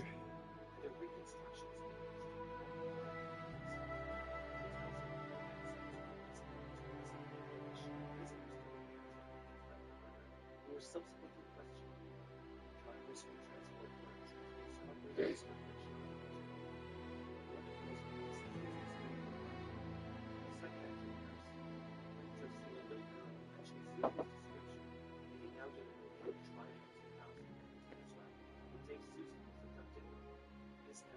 Oh, piss off. You know, of course, as soon as the crypto market does good, Trump and everybody here, the trade stuff starts happening again.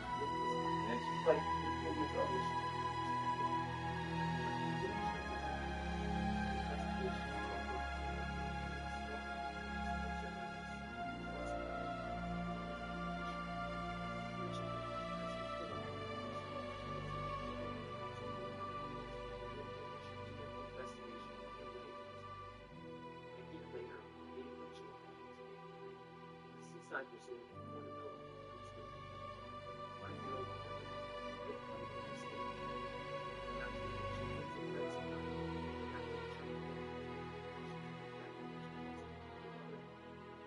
They returned just before 7 o'clock. And Carolyn, who was still lively, begged her mother to let her go down the road for a few minutes away before bedtime.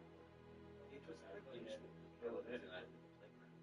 Which was just a short walk from the house. And Annette said she could go for 5 minutes. Like Cold Street, guy's a real poet. where the residents all know each other. Besides, Carolyn had always been told never to talk to strangers. Aldo Leopold.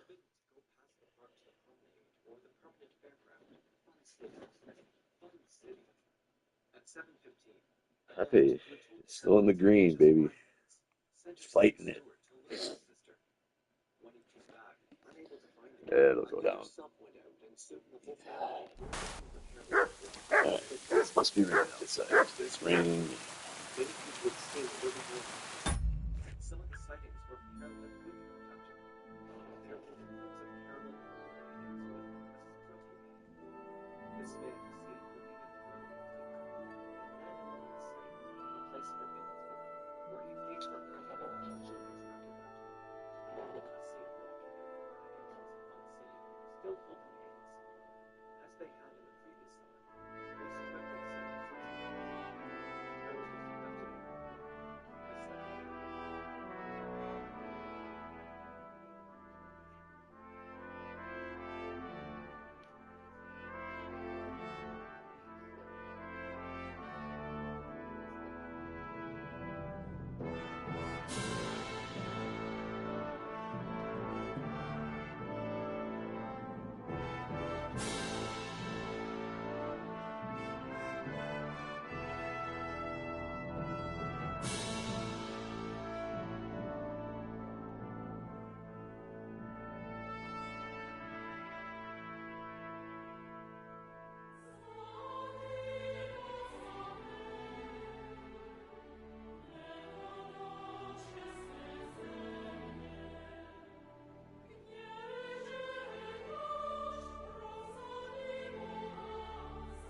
There seem to be no leads, as Superintendent Robert Stalker candidly suggests.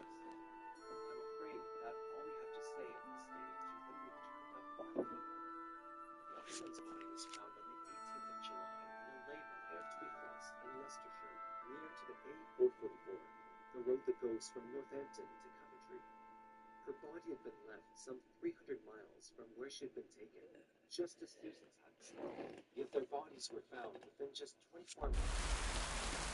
It had been 2 days since Carolyn disappeared.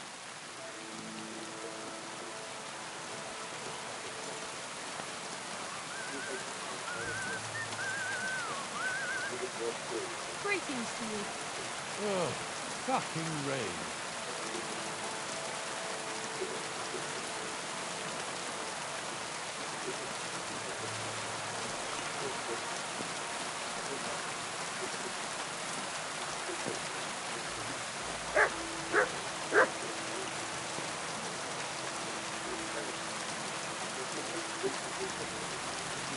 Excuse me.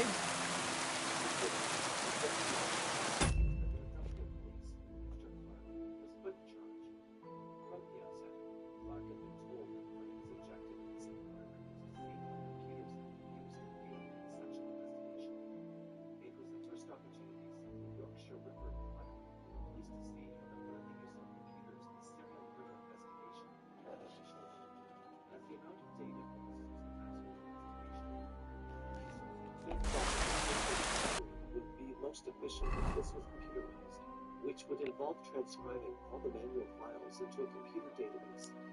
The Carolyn Hagen inquiry would be fed into the same database as it progressed.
Huh.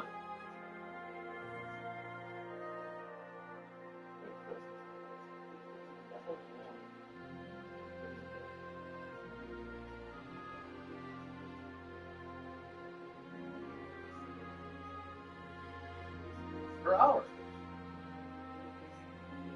Should be a catcher, no queue, no management. Like I was doing over here, none of that.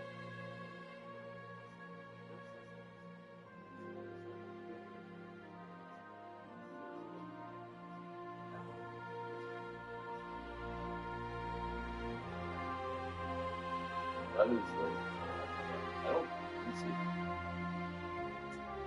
They might, stores might be different like Dollar General is too, because some of the Dollar Generals are open till 10.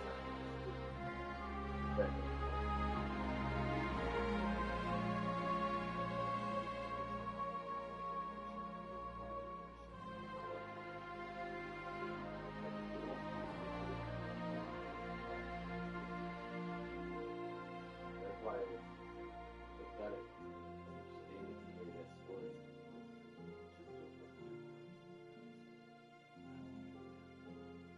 I know they're open early. They open at like 6.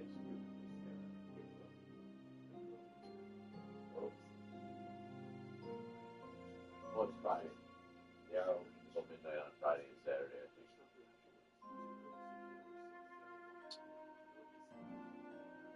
Yeah.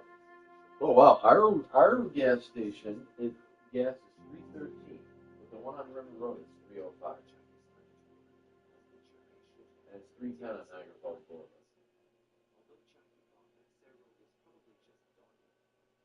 Probably look that up before you go get gas, I guess, these days, right? You know, like, that's a huge difference. 313 to 305?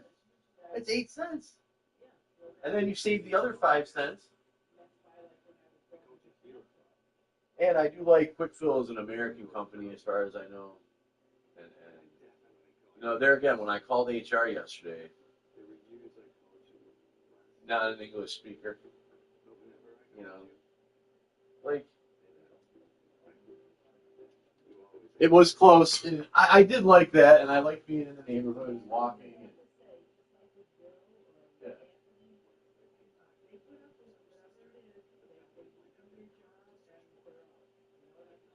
I'll tell you right now, Anthony was one of the first, one of the reasons I do things for that. And Anthony's one of the first ones I've ever heard tell a company that he would serve them. I mean, so he does the same thing. No, they moved the car, and he hasn't had this scenario happen to him. Just stop. It's done. Please stop talking about it. I know what you're trying to say, because I know I did the wrong thing. How many times do we have to go over this?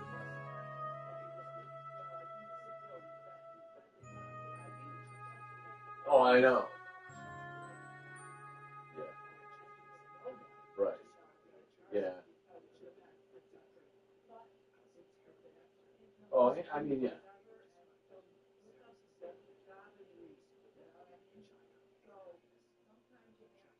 He's got, yeah. I think both of them they've had a foot out the door anyway too. But yeah, I know that Anthony. He doesn't really need to be there. Yeah. I think.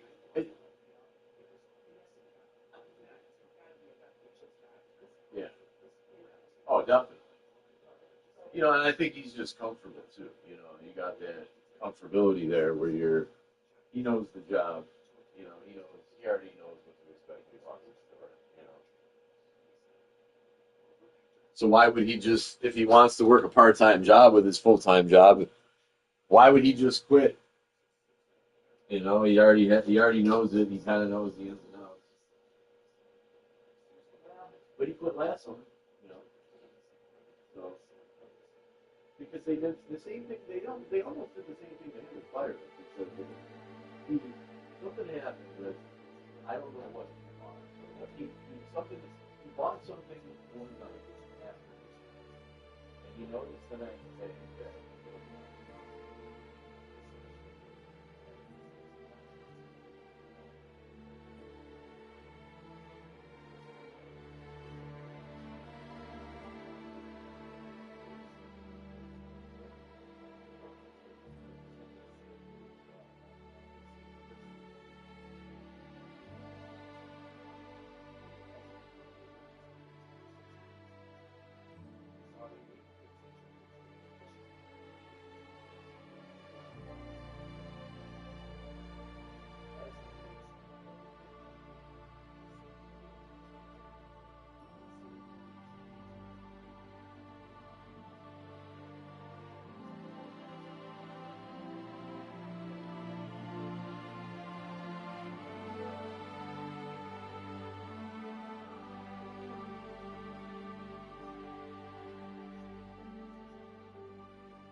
they automatically don't care about anything about it. Again, even if they want, even if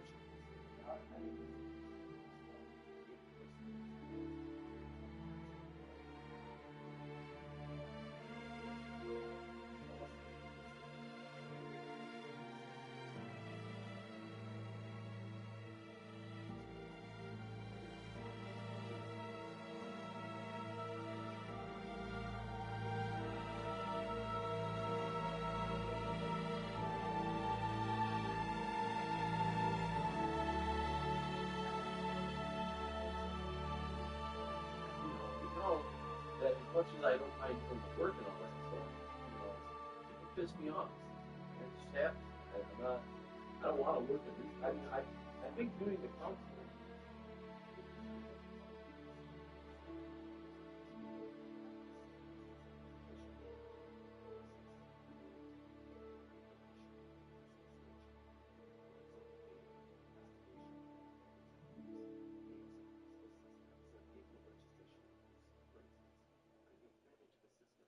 which would instantly tell the user whether the name or vehicle had come up previously in the investigation. Despite this new technological efficiency, however, the police were getting no further in their investigation. Ultimately, no matter how sophisticated Holmes was, if the name of the offender was not stored anywhere in its memory, it was useless. The police were relying on the killer's name and vehicle in the system. If it was, then the right questions to Holmes would then further be. Failing this, the computer was reduced to an efficient storage container. It would not identify the murderer. After 8 months of the Sarah Harper inquiry passed, Her Majesty's Inspector and his family decided that all 3 cases should be linked and that one database ought to be established. This was their gargantuan task. The Maxwell investigation had never been computerized at all. The Hog investigation had been, as had Harper, yet the programs were incompatible. All 3 complete investigations had been inputted, with the necessary conversions, into one database.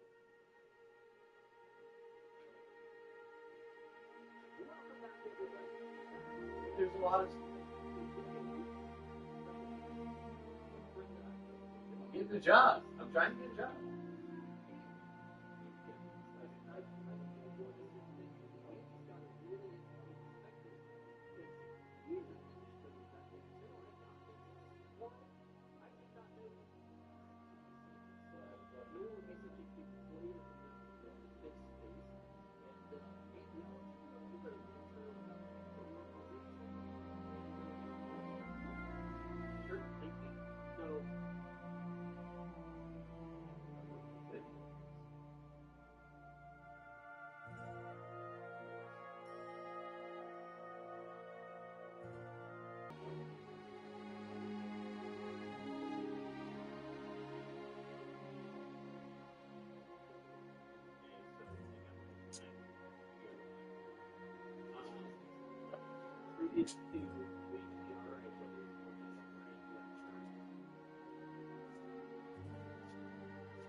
transpired, however, that there was no opportunity to test the effectiveness of a single database.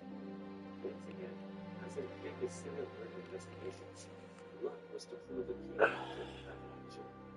As Clark said, once we'd exhausted all our lines of recovery, the best chance of catching the man responsible was if he struck again.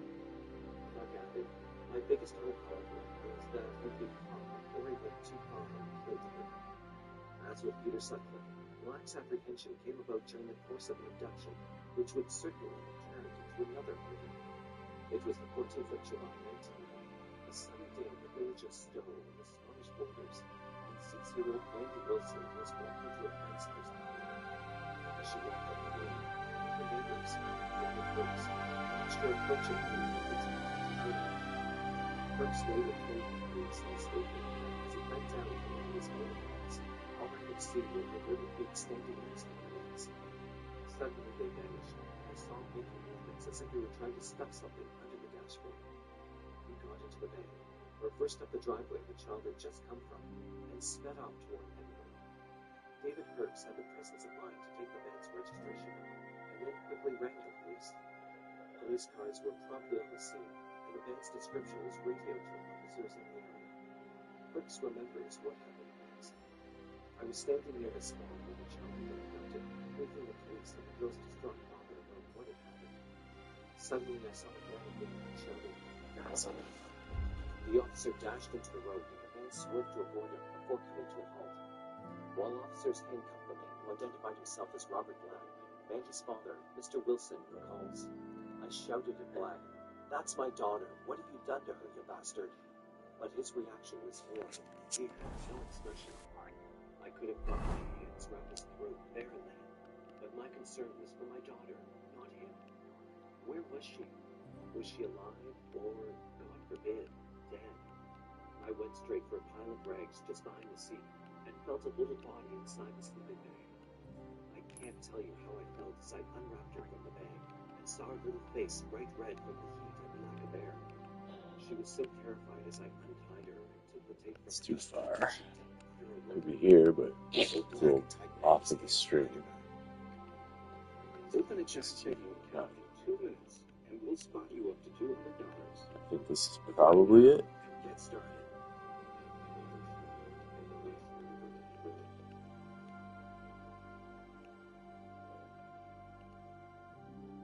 At Earthford Newport University, Okay, let's go over here. you'll discover the power of curiosity. The power of creativity. The knowledge of God's progress. You don't seem slow, sir. Seeing you will not just find your path, you'll find it all. Quick!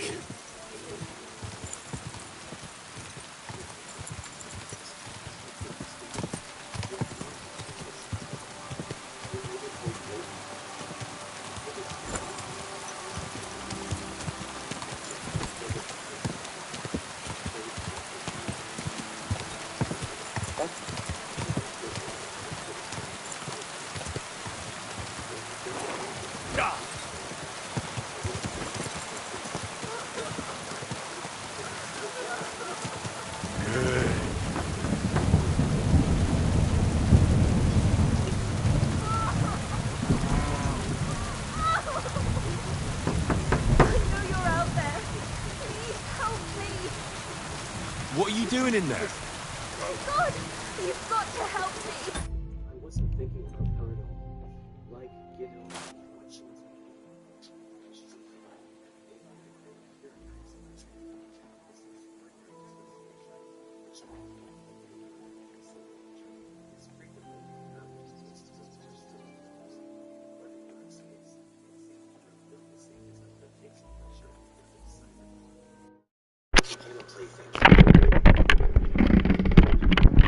and eventually disposed of.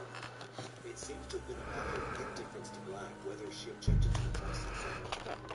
On the way to Selkirk police station, Black told officers that the abduction was a rush of blood, and added, "I've always liked little girls since I was a kid."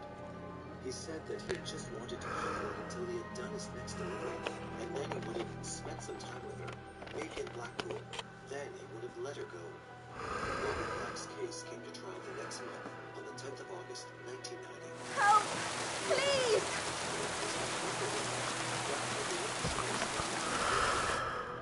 Oh my God! Thank you! That lunatic said he was fetching an axe. You have to help me. Wait, slow down. Who are you? Can't you see? I'm from the mill. I'm the miller's wife. The miller, that old beast. He's always been nasty to me, but now he started beating me too.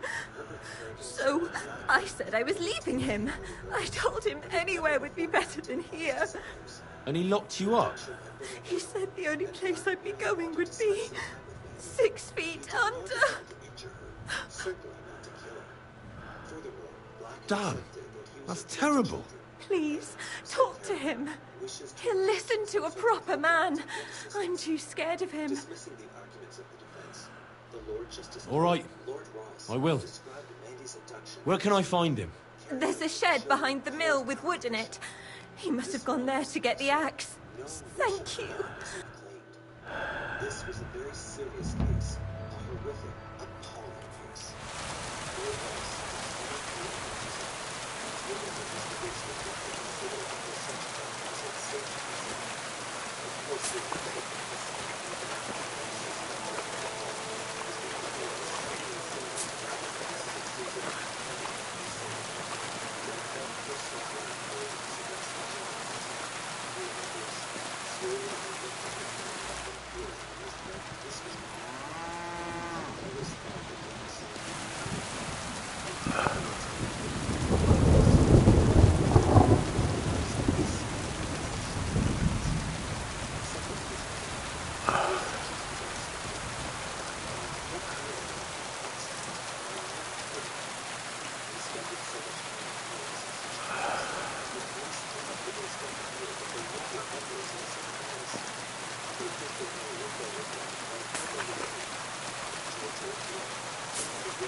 No one here. I hope I didn't miss it.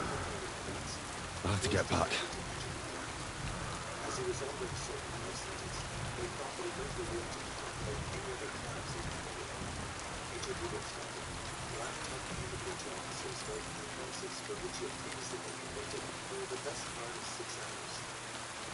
Duh. I reckon you're just who we're looking for. What are you doing here? What? I'm just passing by. Really? What a coincidence, eh? So you don't know anything about the thief and the shed? Like I said, I'm just passing by. I don't know anything about any thieves. Can't you see he's lying? He must have let her go. He's not lying. I can spot a liar a mile off, and this one's telling the truth. Could have. Did you see anything suspicious at all, or anyone? You see, the miller here locked a girl in the shed because she'd been stealing from him at the mill. Somehow, she escaped before he could fetch me. Anything you see might help me in my search for her.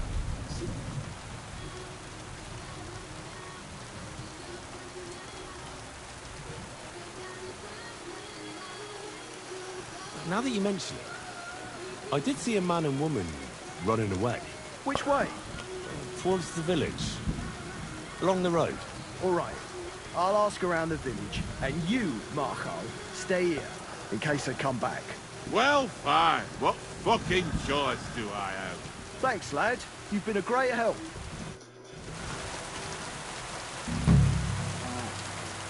Fucking bitch. A man treats her like his own. That's it? Oh,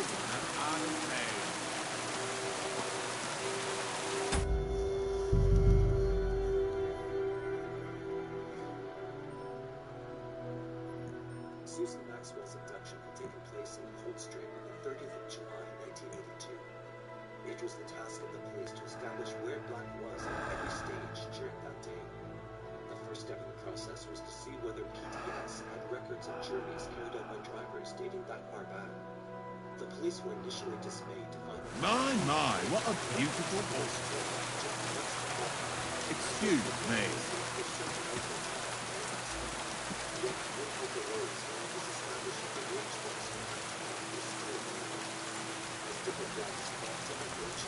It was established when the amount of money the Black received from his name that he must have done the London sometime between October and July before the next month. The tax still would have been paid off. The police expected extra receipts from countless fields of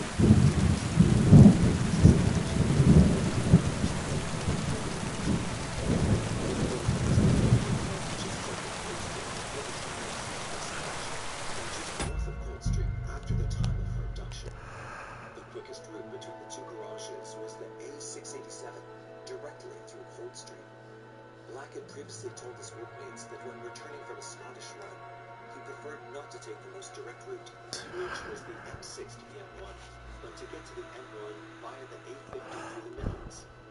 Susan's body was found by the A518 in Staffordshire, not far from the junction for the A50. The case against Black for the murder of Carolyn Hall was built in a similarly meticulous fashion. On the 8th of July 1982, the day of Carolyn's abduction, it was established that Black had delivered posters... Watch out with that weapon! And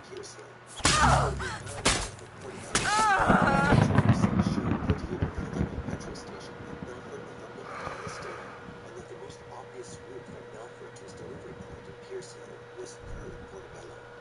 The postmortem had found that Carolyn's body had been kept by the killer for 4 days. Interesting. One of my favorites. The first day on which her body could have been disposed. On this day, Black had delivered posters to Bedworth, just over 10 miles from where Carolyn's body was found. The circumstantial evidence for the case of Sarah Harper was equally strong. On the 26th of March, the day of her abduction, Black had delivered posters to a depot just 150 yards from the place that Sarah was last seen. Petrol receipts on the next day that Black is driving directly past the spot on the A453 to Nottingham, where Sarah's body had been deposited. I know you're out there. Please help me. What are you doing in there?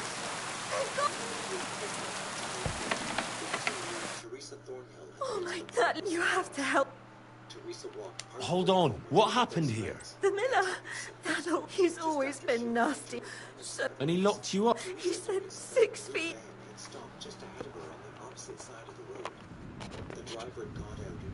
Maybe he was... I know what he's like.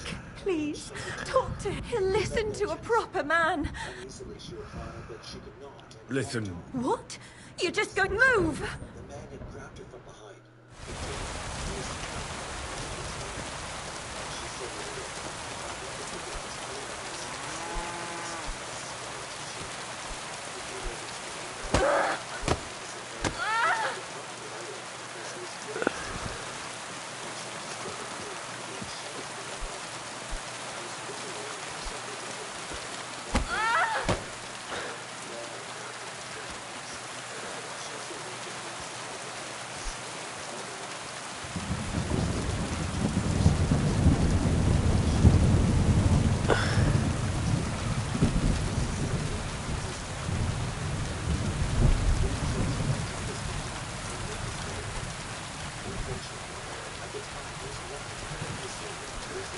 and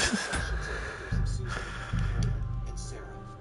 Most importantly, these girls were aged between 5 and 11, whereas Teresa was nearly 11. Teresa looked far younger than her years, however.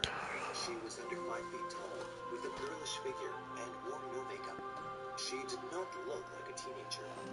If this had been taken into account at the time, the abductions would have seemed remarkably similar. If this case... Open the door! Please!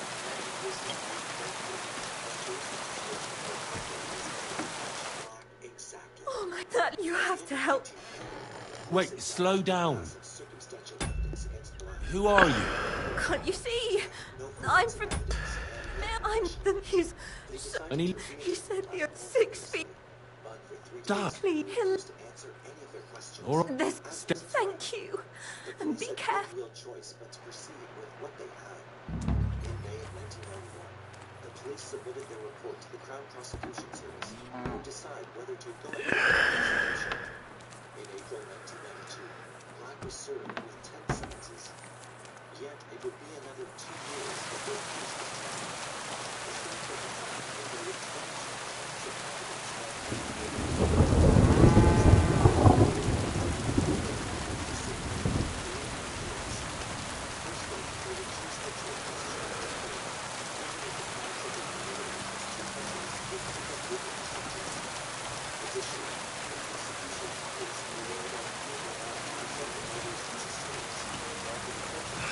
No one here. I hope I didn't miss him. I have to get back.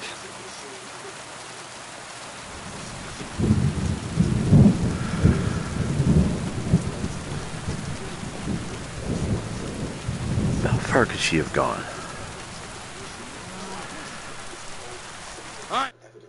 I reckon you. What do you do?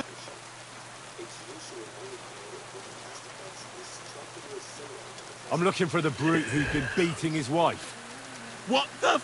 Hold on. Let the young fella talk. You know what happened here. I know enough for you to arrest this violence. If I hadn't helped that poor... I told you so. You idiot. That woman was stealing from my mill. I locked her in there so I could go and find a guard. What did you have to get involved for?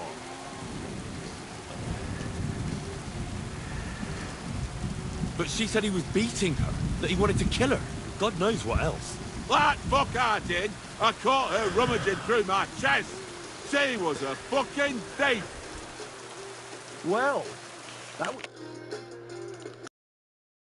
wicked girl got away, and the young man here helped her to escape. So, either you pay for what she stole, or I'll...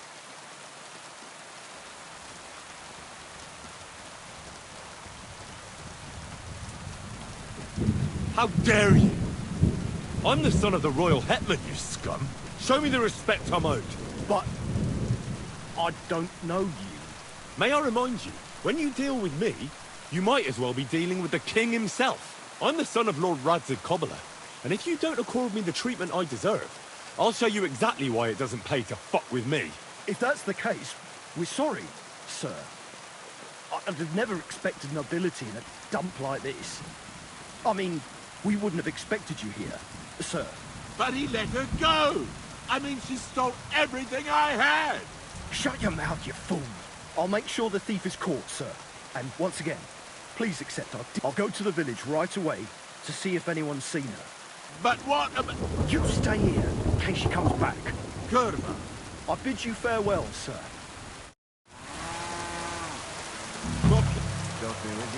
Well, good night.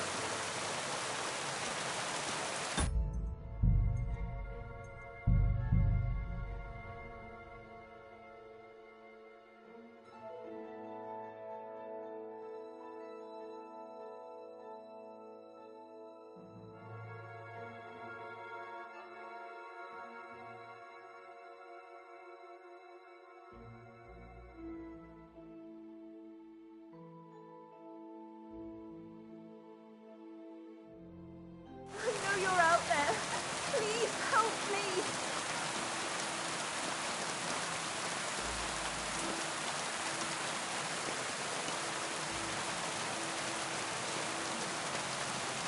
Help! I'm locked in here. Help!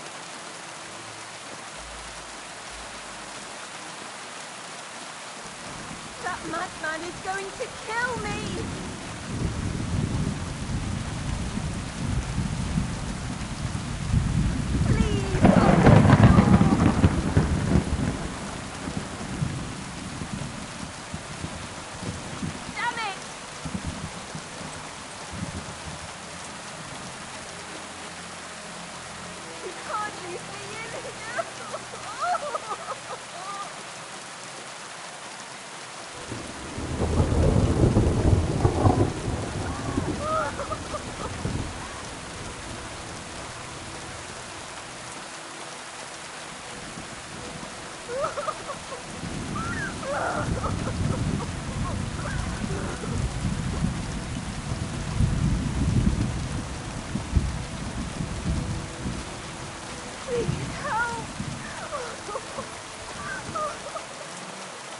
Open the door! Please!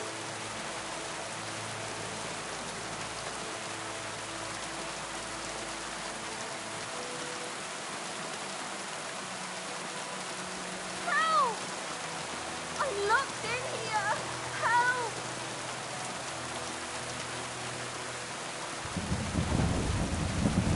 That madman is going to kill me!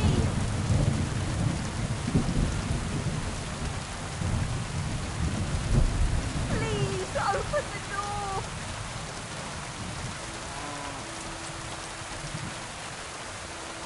Damn it!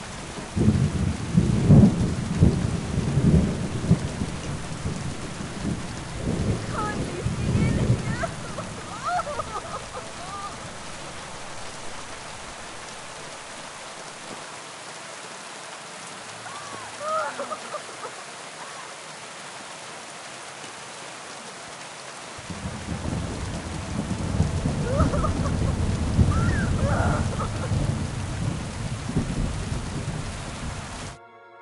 Oh my God, you Wait, can't. I'm the man. He said, sit. stop. Please, he'll. All right. This. Thank.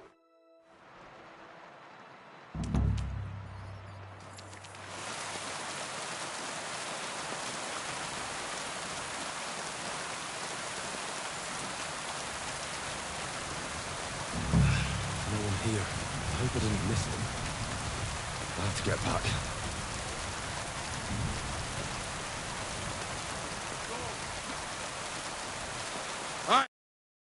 Rick, what are you... What? Really? What a coincidence, eh? So you don't know anything about the thief in the shed? Like I said, I'm just passing by. I don't know anything about any... He's... Did you see anything you... Now that you mention it... Which way? Towards the village. All right. I'll ask around the village, and you, in case I come back. Well, thanks, lad. You...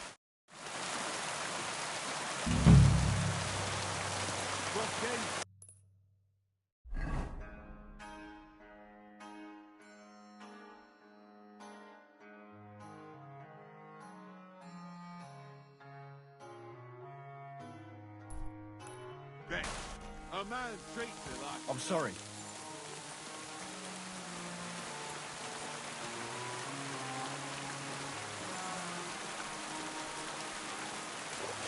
What are you whistling for?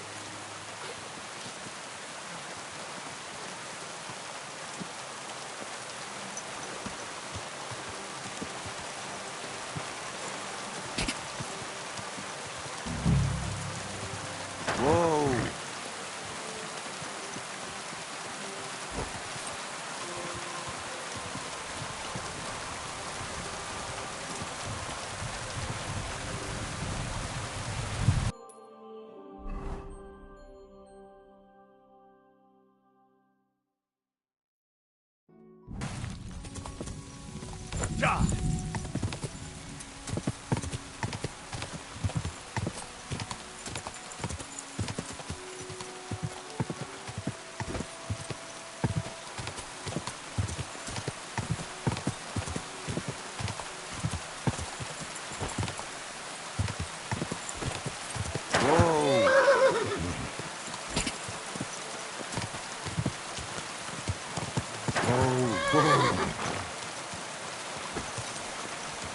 Quick!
You're in for an arse kicking, you piece of shit. We were fighting fair, arsehole.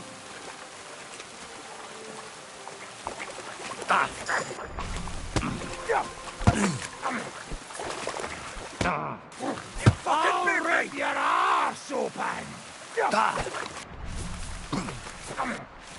Fuck this! I'm not getting myself killed!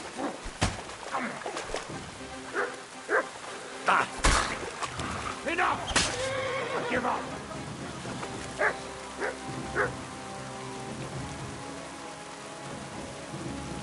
I'm not gonna just let you leave. I surrender. Let me go.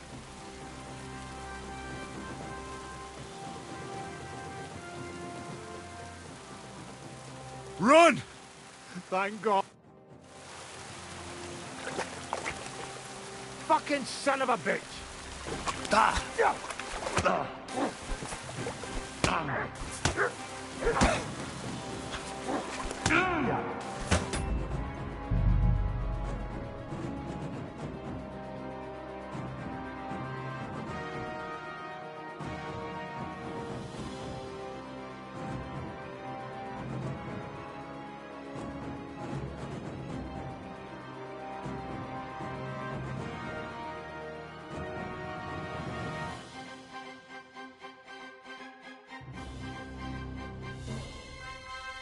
Stop getting vexed.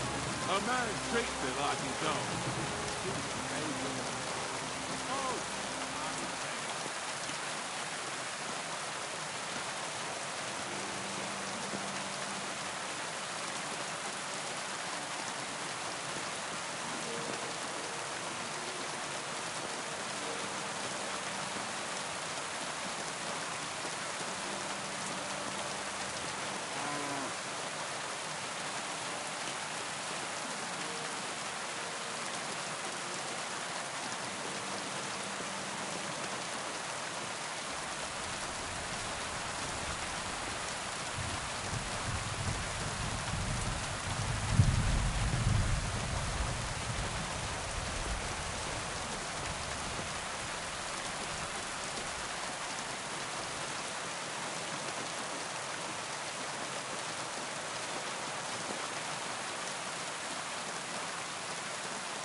You're in for an arse kicking, you piece of shit.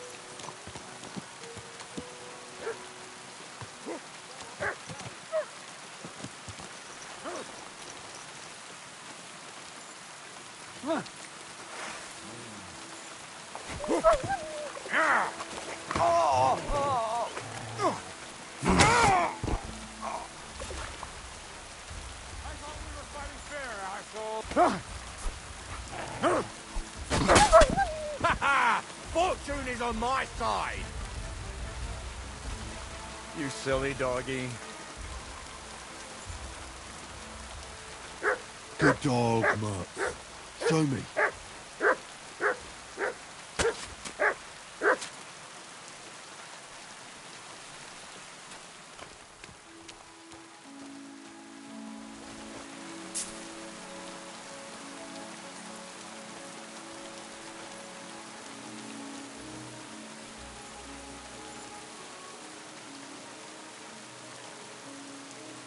Stream across the path.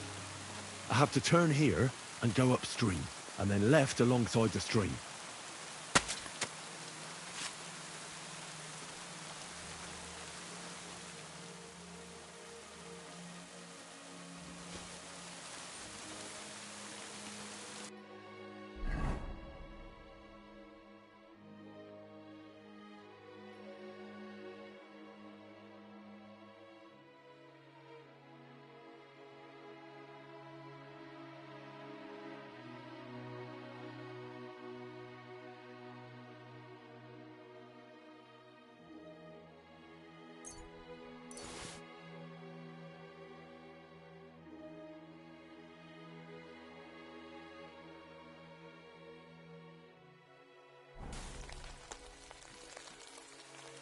Here you go. Take it.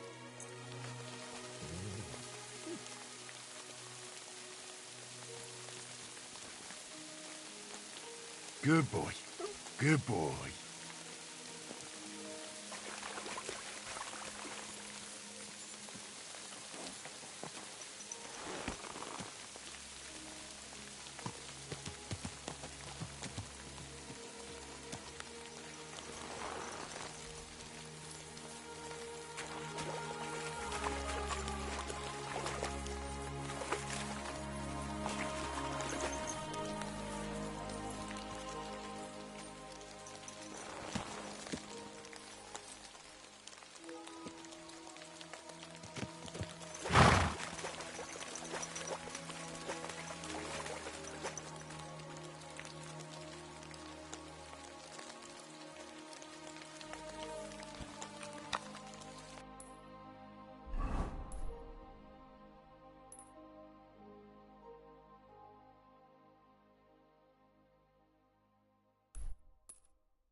our place. Piss off before I pull you off that horse and break your limbs. Intruder! Enough. You've had your chance. Now get your teeth in. Away!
Whoa. You swine! That's a good boy. You need a weapon for a fist fight, eh? Prick! I'll show you.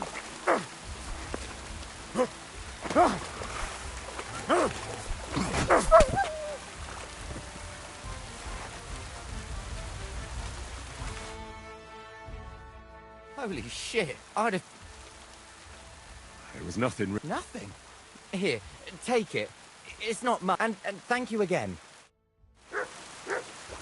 Show me. The stream across the path. I have to turn here and go upstream, and then left alongside the stream.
Oh, I moved the peg. There's a drying rack there, though.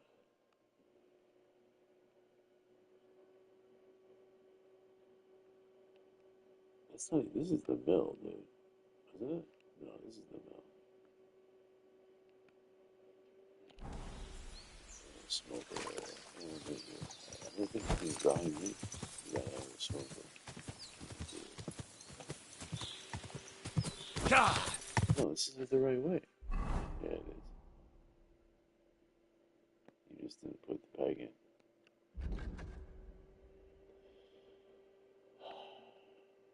Oh, I got some meat. It's already going bad, probably. Whoa! Whoa!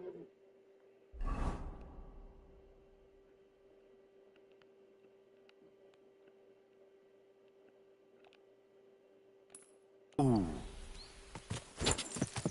Oh, oh.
Oh, we got dark out.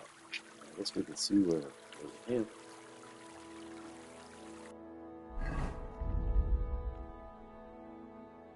Damn, it's 2 o'clock already.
Great.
Watch these guards. At least 2 of them. One seems to be standing still.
Oh, nice sword.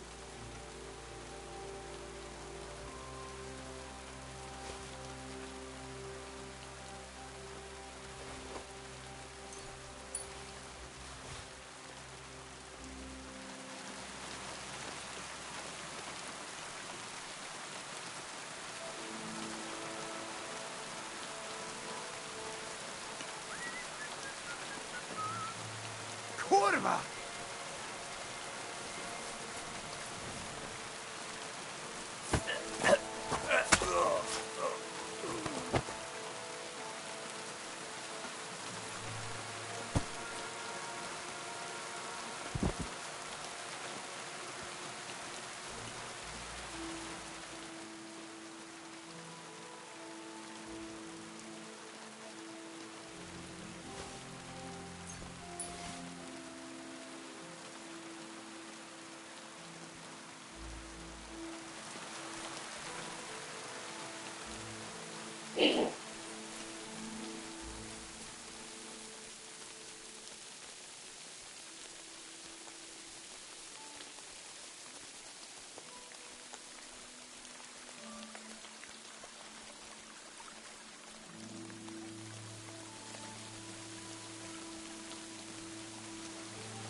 Huh?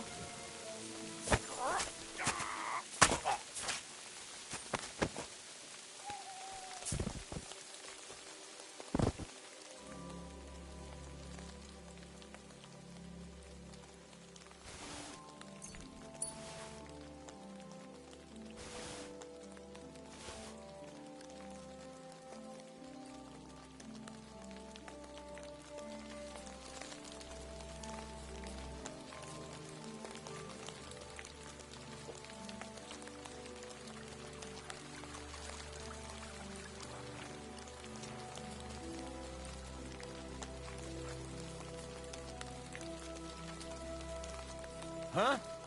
Dziwola. What the?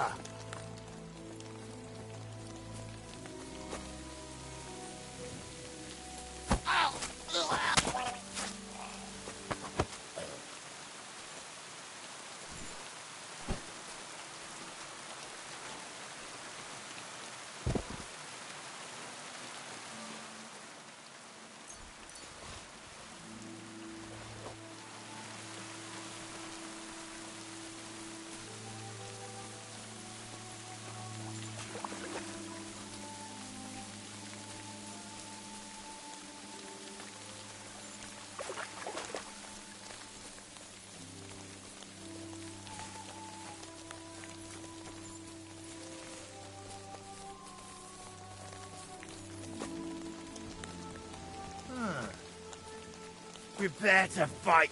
Alert! Alert!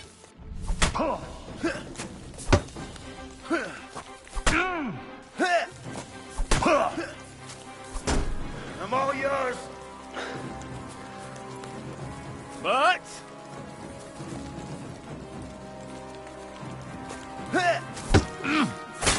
Bad luck.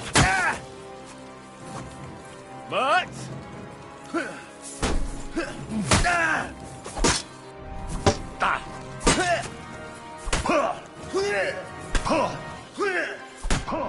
Shit! Your eyes out. I'm all yours. No mercy! Sucker! It's a secret.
haven't seen me in Racek for a week or so.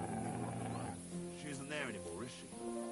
Hannah's got rid of her. I never found out why. Because she's not all there. She's barking mad, that girl. What's she up to then? She bagged a widower in some village. I forgot what it's called. Anyway, she stole from the church there. Nah, not the smartest move, that. And that's not all. Not only did she clean out the village church, she made a dress out of the altar cloth. Then she swanned about the village in it, like it was the most normal thing in the world. And when the bailiff and his men turned up, she was surprised they knew it was her. Bloody hell. I'd laugh if I didn't know what's in store for her.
It's an unmarked camp.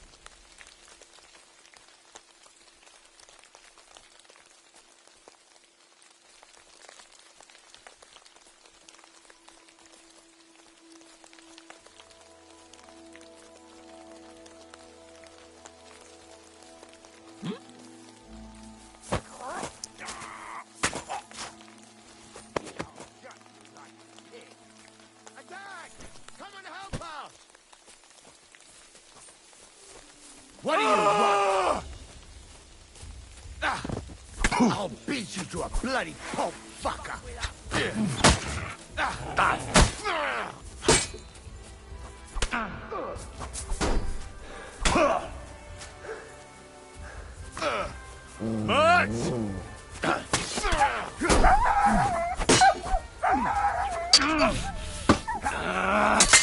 We're gonna gut you, you whore son.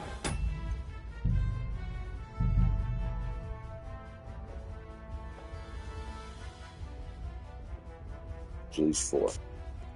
Right. I think I'm just standing there too. I don't really see me, but there's my guy close.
lot of things.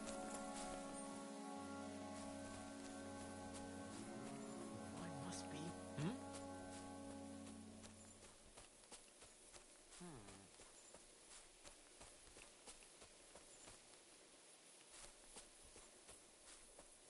To hell with it.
Here you go.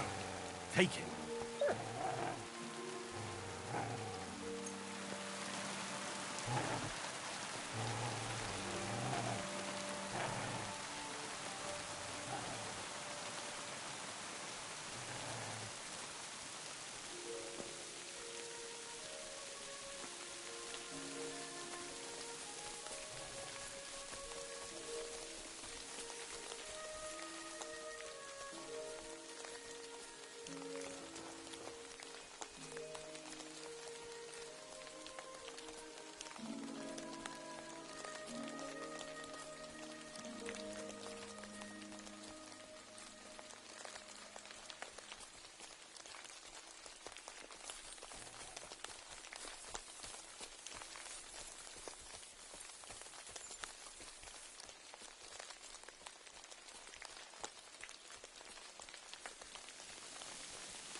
Fuck you, horse!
Show yourself!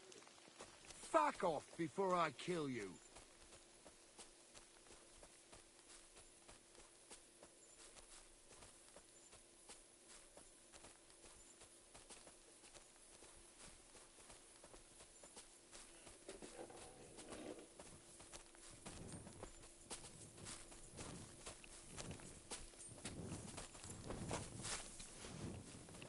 Huh? Bitch, why can't I kill this dude?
Gotta let Pineapple Crush heat up.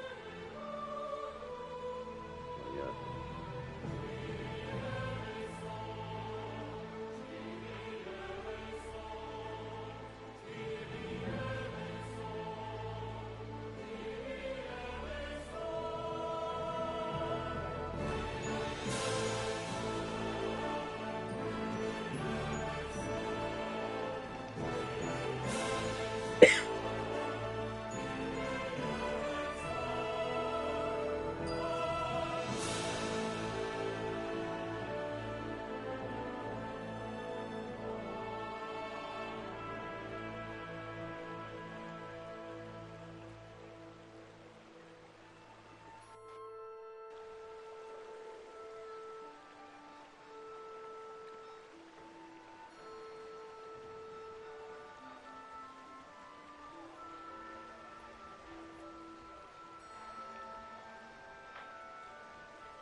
Eh?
my name is Mike, and it's so.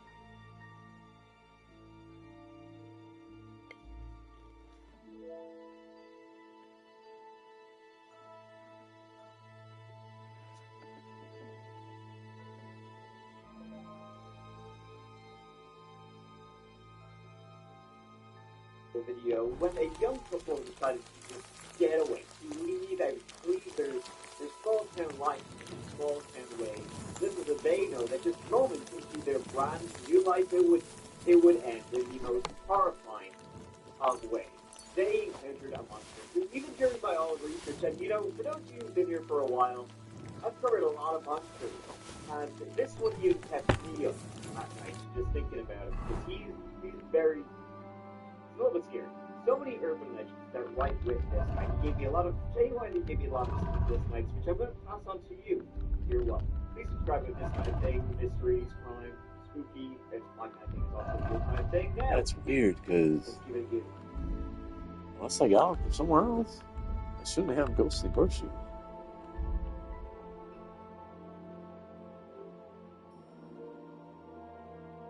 Just to the southeast of Houston lies a little area, well, back where this story takes place, a little area called Pasadena, Texas. These days, about 150,000 people live there. First I'm seeing that too in my armor. More than 100,000. It's a suburb of the big city.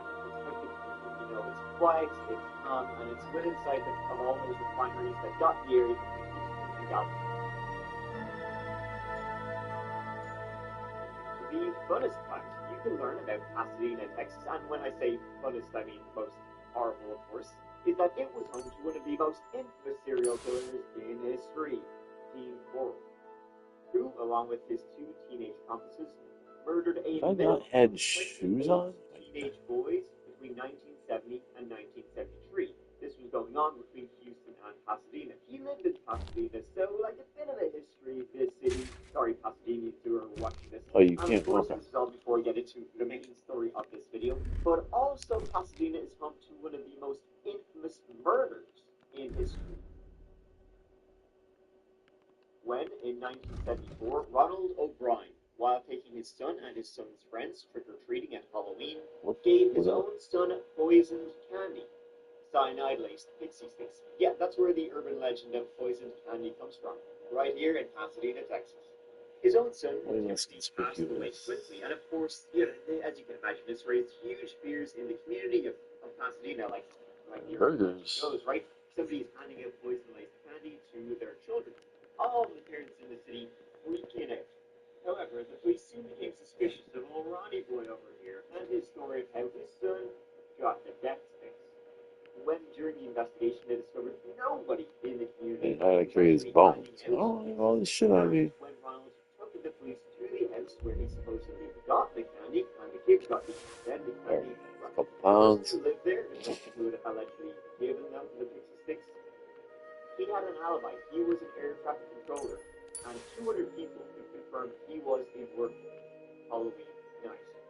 It's also learned that Ronald over here, in today's money, he was over $600,000 in debt, and he could not hold a job. He had like over 20 in the previous 10 years. And it was also learned that he had told his children some good old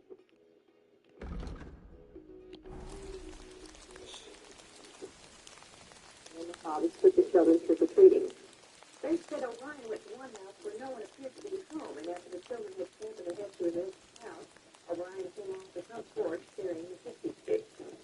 He was arrested Friday, at the end of which he was sentenced to death. The sentence carried out on March 31st, 1984. So, Pasadena, quite a dark history already. It was here in 1990 that 14-year-old Regina K. Walters grew up.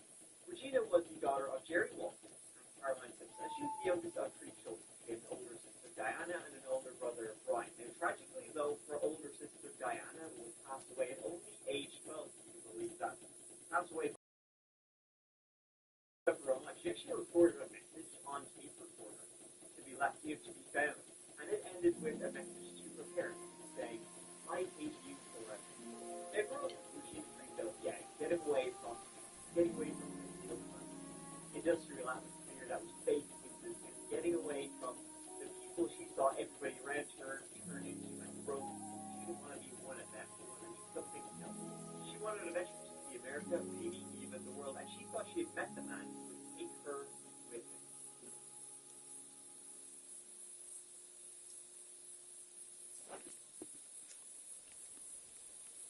this chronic disease epidemic, rising rates of autism, cancer, and autoimmune disease. What's going on? Is it bonus the extra for doing additional surgery?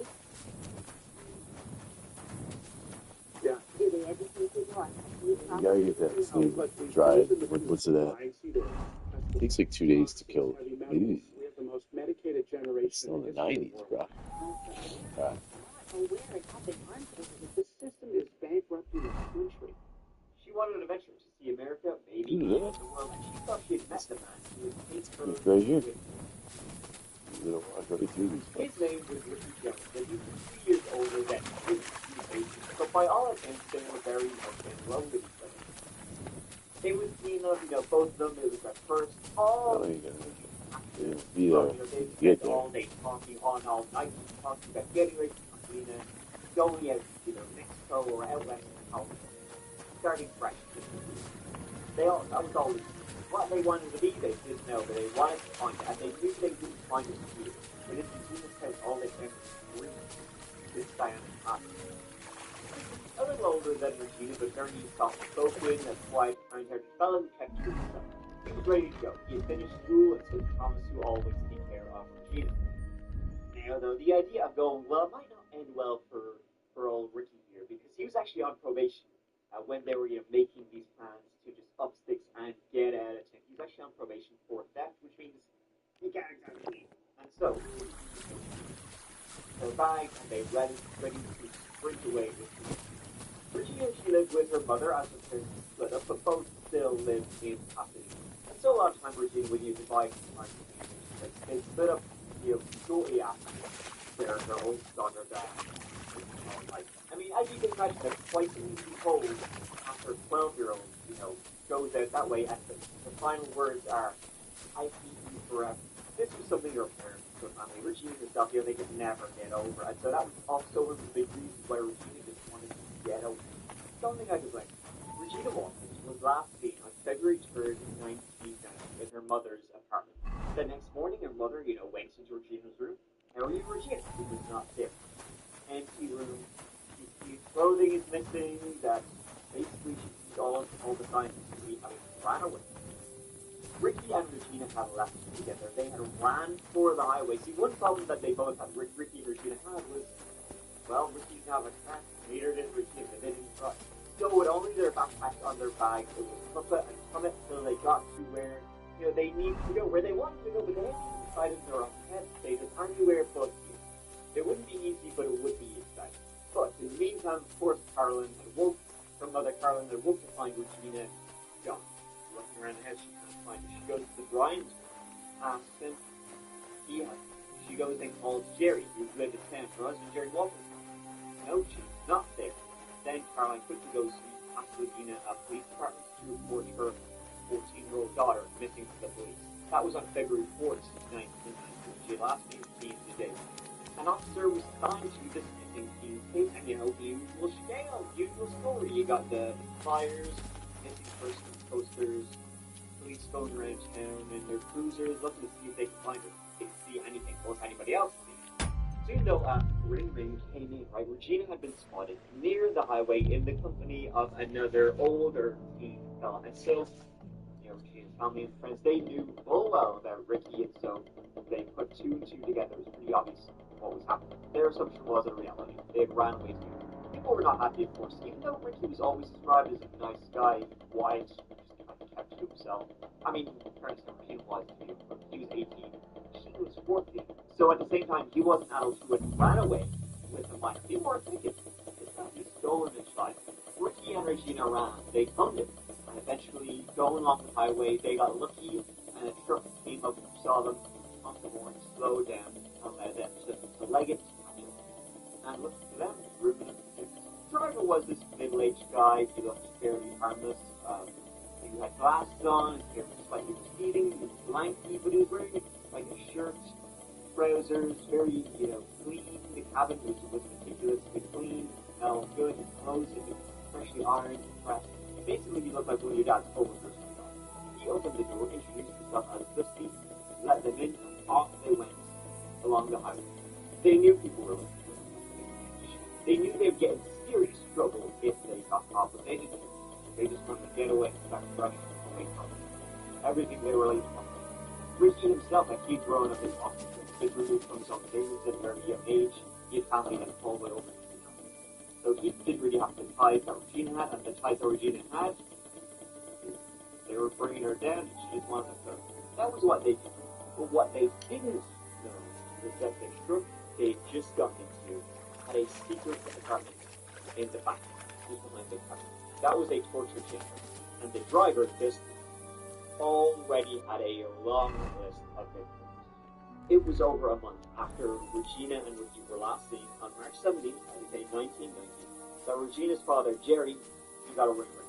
Now Jerry, when the phone was ringing, assumed it must have been a friend or somebody who could see Jerry's number was actually unlisted.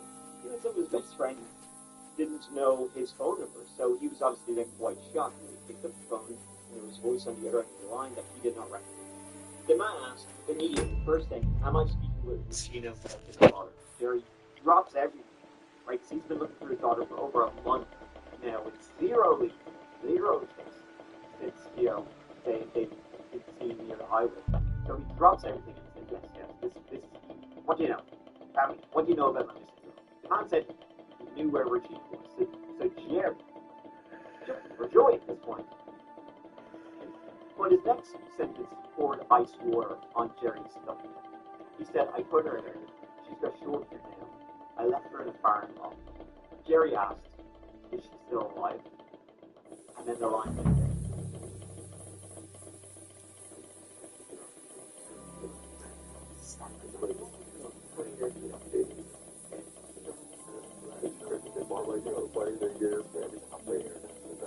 We played against Serbia, we played against all these other countries, and they did all type of chances.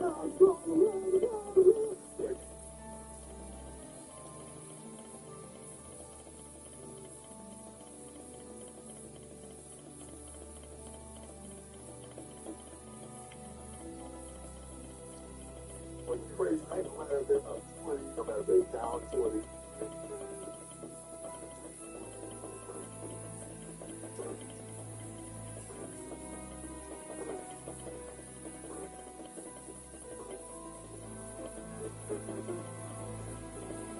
Welcome back to Mind the Game, presented by Uninterrupted, Wondering, Still in it.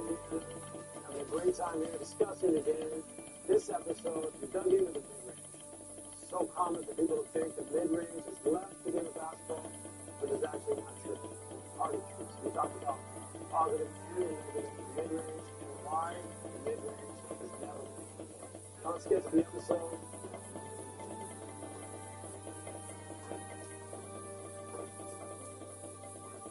One of the things I want to talk about is the mid-range shot. And we talk about it so much here. Right? We talk about it. I think the average fan knows like the mid-range shot's gone away, three-point shot, it's funness. But like I'd love to dive into like some more like, if not truth, some context and like where are we with the mid-range shot? Why is it like not? And I think we talked about this. We talked a little bit before, but like it started off in context. When I came in the league, I played a team with 3 or 4 power forwards, couldn't keep when I'm playing on the block, right? Nowadays those guys want to fit something out of the game. They're either small ball guys or they have to use like a skill. So there's some context. One, you have to okay, why? Why did we go away from some bigs and power forward, third, the post, the center, picking these high parking lots where the old rules were, originally, the guys are lifted, and we took that. We took out the lifted players, the legal defense. Now the legal defense team like a little bit more of a hybrid from what we We also changed the discount. People didn't no longer work with the form, the whole, all the things that we used to do. Some people used to ask it. Talk about a little bit about the 7 seconds the last time you open it up, you know, pull out, line out. It's a precursor. Think of that, standard that some of these teams started to figure out that we got to play quickly. But really what's happening is like now the conversation largely talks about for the average fan, we don't shoot mid-range shots. We taking it off. That's not true. That's true. The role player, has to go guard the positions where the skill gets used. And it's a bonus to growing if they can attack it close out and close out with the blend. So that is what's happening. I'm going to make the argument that I want to talk about this with Debbie Leonard. That the mid-range shot has never been more important when you're creating. Because teams are obviously going to take away. Round 3 is loose. So let me think of a number. Now, depending on your model, about a few years ago, I was made aware to me that just the numerical value of the mid-range shot. So the average. This is it. This is the place. So where are those bones? There was like 14 guys in the league who shot 1.14 years. 14. Jerry tried calling back, but the number was unavailable, and then he went to the Pasadena police to report what had just happened. There had been no news and sightings of either Ricky or Regina since they'd ran away together, so this was, although it could be bullshit, some news. However, the attitude of that call, well... So then he says, alright, I'll meet you in the morning at a convenience store near your home. Caroline went there first thing the next morning. Here it is. This has to be the place. Only thing was she had told the police, and the police The bones aren't here. So nobody showed up. Now, whether nobody showed up because this caller was actually bullshit, or because they would keep the police car nearby, maybe nobody would ever show up. That was no Take too long to finish it. Now, this time there was no police car, or rather, the police were there, but they were in an untracked car parked nearby. But again, Caroline waited and waited for nothing. The mysterious caller then called her yet again. In fact, he would call her multiple times over the next couple of weeks. And the police would always try to trace the police. Wherever this mysterious person was, it was always the same voice. Now, a lot of times we found the line wrong. Other times, though, we were then right beside this. The calls were coming from basically all around Texas and the Midwest. On the phone, he was basically said nonsense, shouting, sometimes trying to make another show, sometimes sexual things. But then, after about 2 weeks of these calls coming in, they abruptly stopped in April. Ricky and Regina have been missing for 2 months. Zero word under his phrases in the picture, calling in, saying all sorts of weird ass things. Who knows if he even is thinking about what we Come and hear something you won't believe. I've travelled the whole world, and now I will tell you the amazing things I've seen and experienced. In the south, I saw a land without end. Did strike people as odd. Unless you've gotten it from Regina herself. But, think of it, he was a crazy. All covered in sand, hot and dry, with no fresh water. He was his name was Robert Benn, and he was, like he is, because he's still living here to this day, probably one of the scariest killers you've ever, perhaps never heard of. But I guarantee you've seen this picture. This picture is of Regina Wall, and it was taken just moments before the murder. He began to follow her parents shortly after taking this photograph. He kept her alive for over.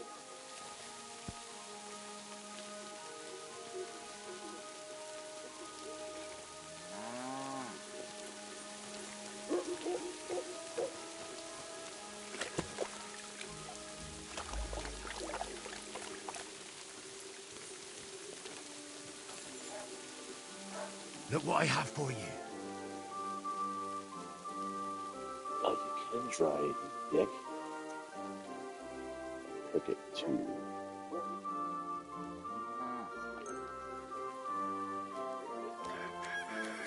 That's right.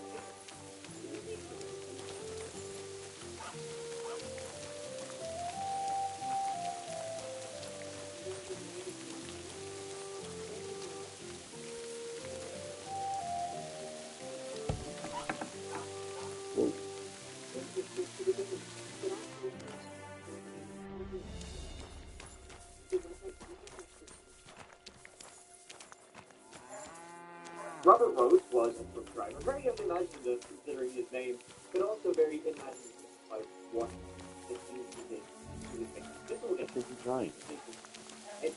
You know, he had only like sentences like all of that sort of thing, but even just like knocking over a certain level of what it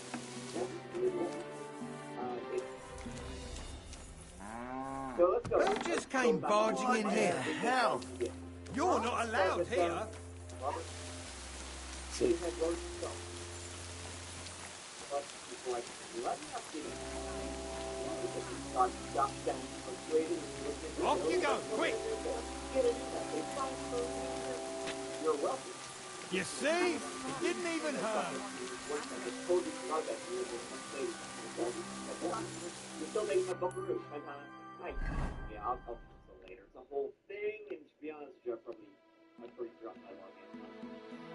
But you have to take care of this project won't try to put people well, today's sponsor, You won't believe. I've travelled the whole world, and now I will tell you the amazing save you money. Not very much money because letters.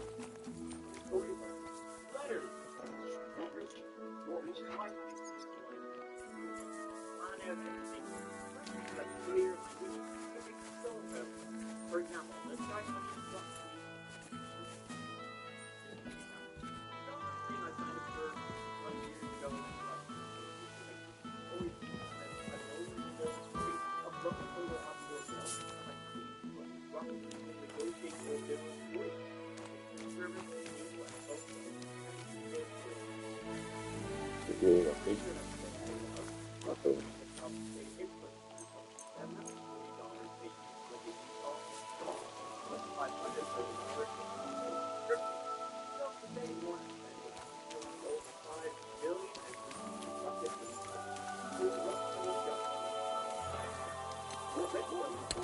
I'm sorry.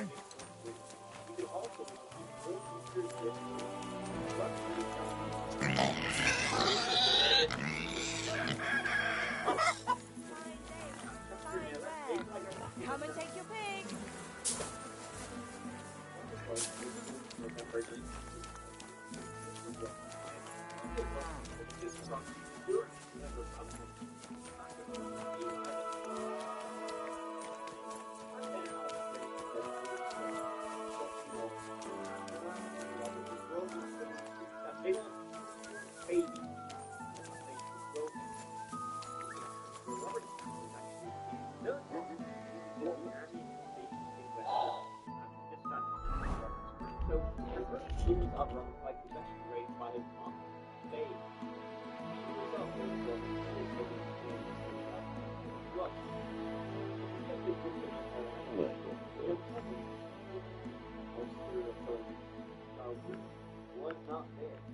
I should have just Good old voice. Seems like he's Savior Snaps. Not like he wasn't too close, But this nice normal family of the Rhodes, they went off like when Daddy Ben Rhodes returned from Europe after he was discharged from the army. He did, however, put this in because it looked like he was still fighting the Nazis in his own home. He went for, and he wasn't shy, with the kids. So the entire home life was. Greetings. What would you like?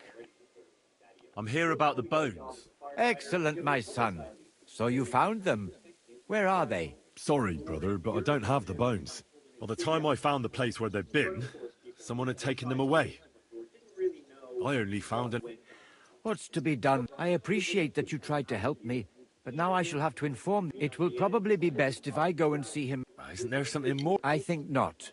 I hope you did everything. May God protect you. So Till we that's meet it? again.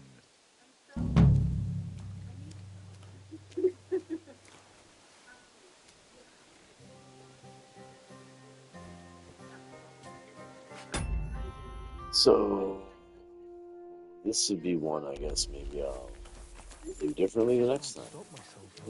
Have you been at the bathhouse? I didn't really think I took that long by going directly to the bones instead of following it. Killing the bandits, but like Thy kingdom come.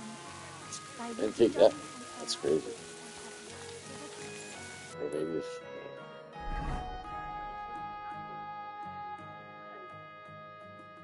Of his dad's cuisine du jour, which was a knuckle sandwich. And during all of this, Robert and his siblings were Just both small guys here, too. Alright, whatever. Anyway. middle and high schools and music. Kind of threw me off. I thought there'd be more to this mission. Pretty regular so far. Though he got famous off the police once or twice while growing up, once at 16 and once at 18, but for fairly minor offenses, just become for the vehicle, and there were times he just got into a fight. And but nothing worrisome at this stage, fairly normal. Not seeing that. However, it was after a clean and non-serial killery childhood that things took a dark turn for Robert Ben Rhodes.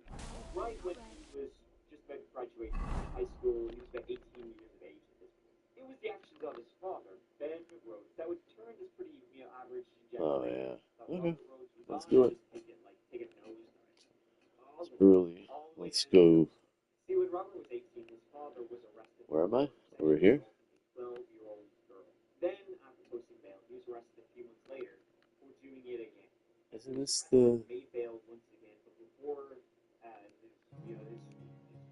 What is this? he decided to eat a revolver and diarrhea bullets at the back of his throat. So as you can imagine, this was not a good friend. Oh, that's the old His dad turned out to be a with him. Robert went off. He hadn't figured all that out yet, though. So stay away from all this. This person pretty footsteps. Robert Rhodes. Following Ben Rhodes' footsteps, and he himself. While I'm over here. Following his father's footsteps, he did down the staircase to hell. However, it was 2 years into service in the Marines that he would be dishonorably discharged. He was based on the East Coast and he was caught red-handed during the robbery. So, out you get. He was out with his arse after that. It seems like he really did have this urge to kind of act out after his father's death, and I guess what he thought would be the military, which would keep him in line, it did the opposite of that. Over the next few years, Robert was sort of bouncing around job to job, never really finding his place. I think his place was supposed to be the military, but he was out with his arse. He didn't have to He didn't have an arse in his trousers. Huh. Nice little village here.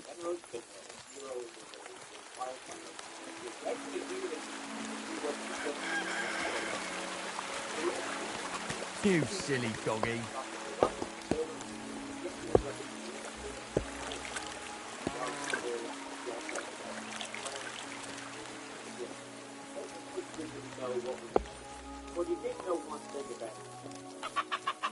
Nice bedroom. Oh, this is the mill. Good day to you. Where can I spend... Climb. See you later, my friend.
God grant you help.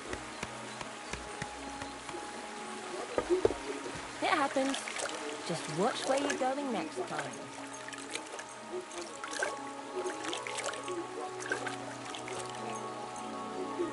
I have 776 soaps.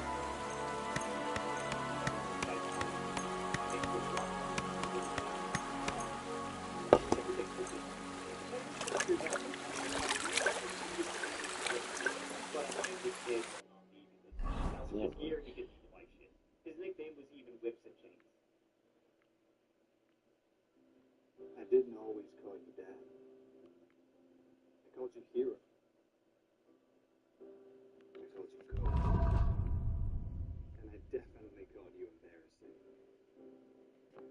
music, I want you to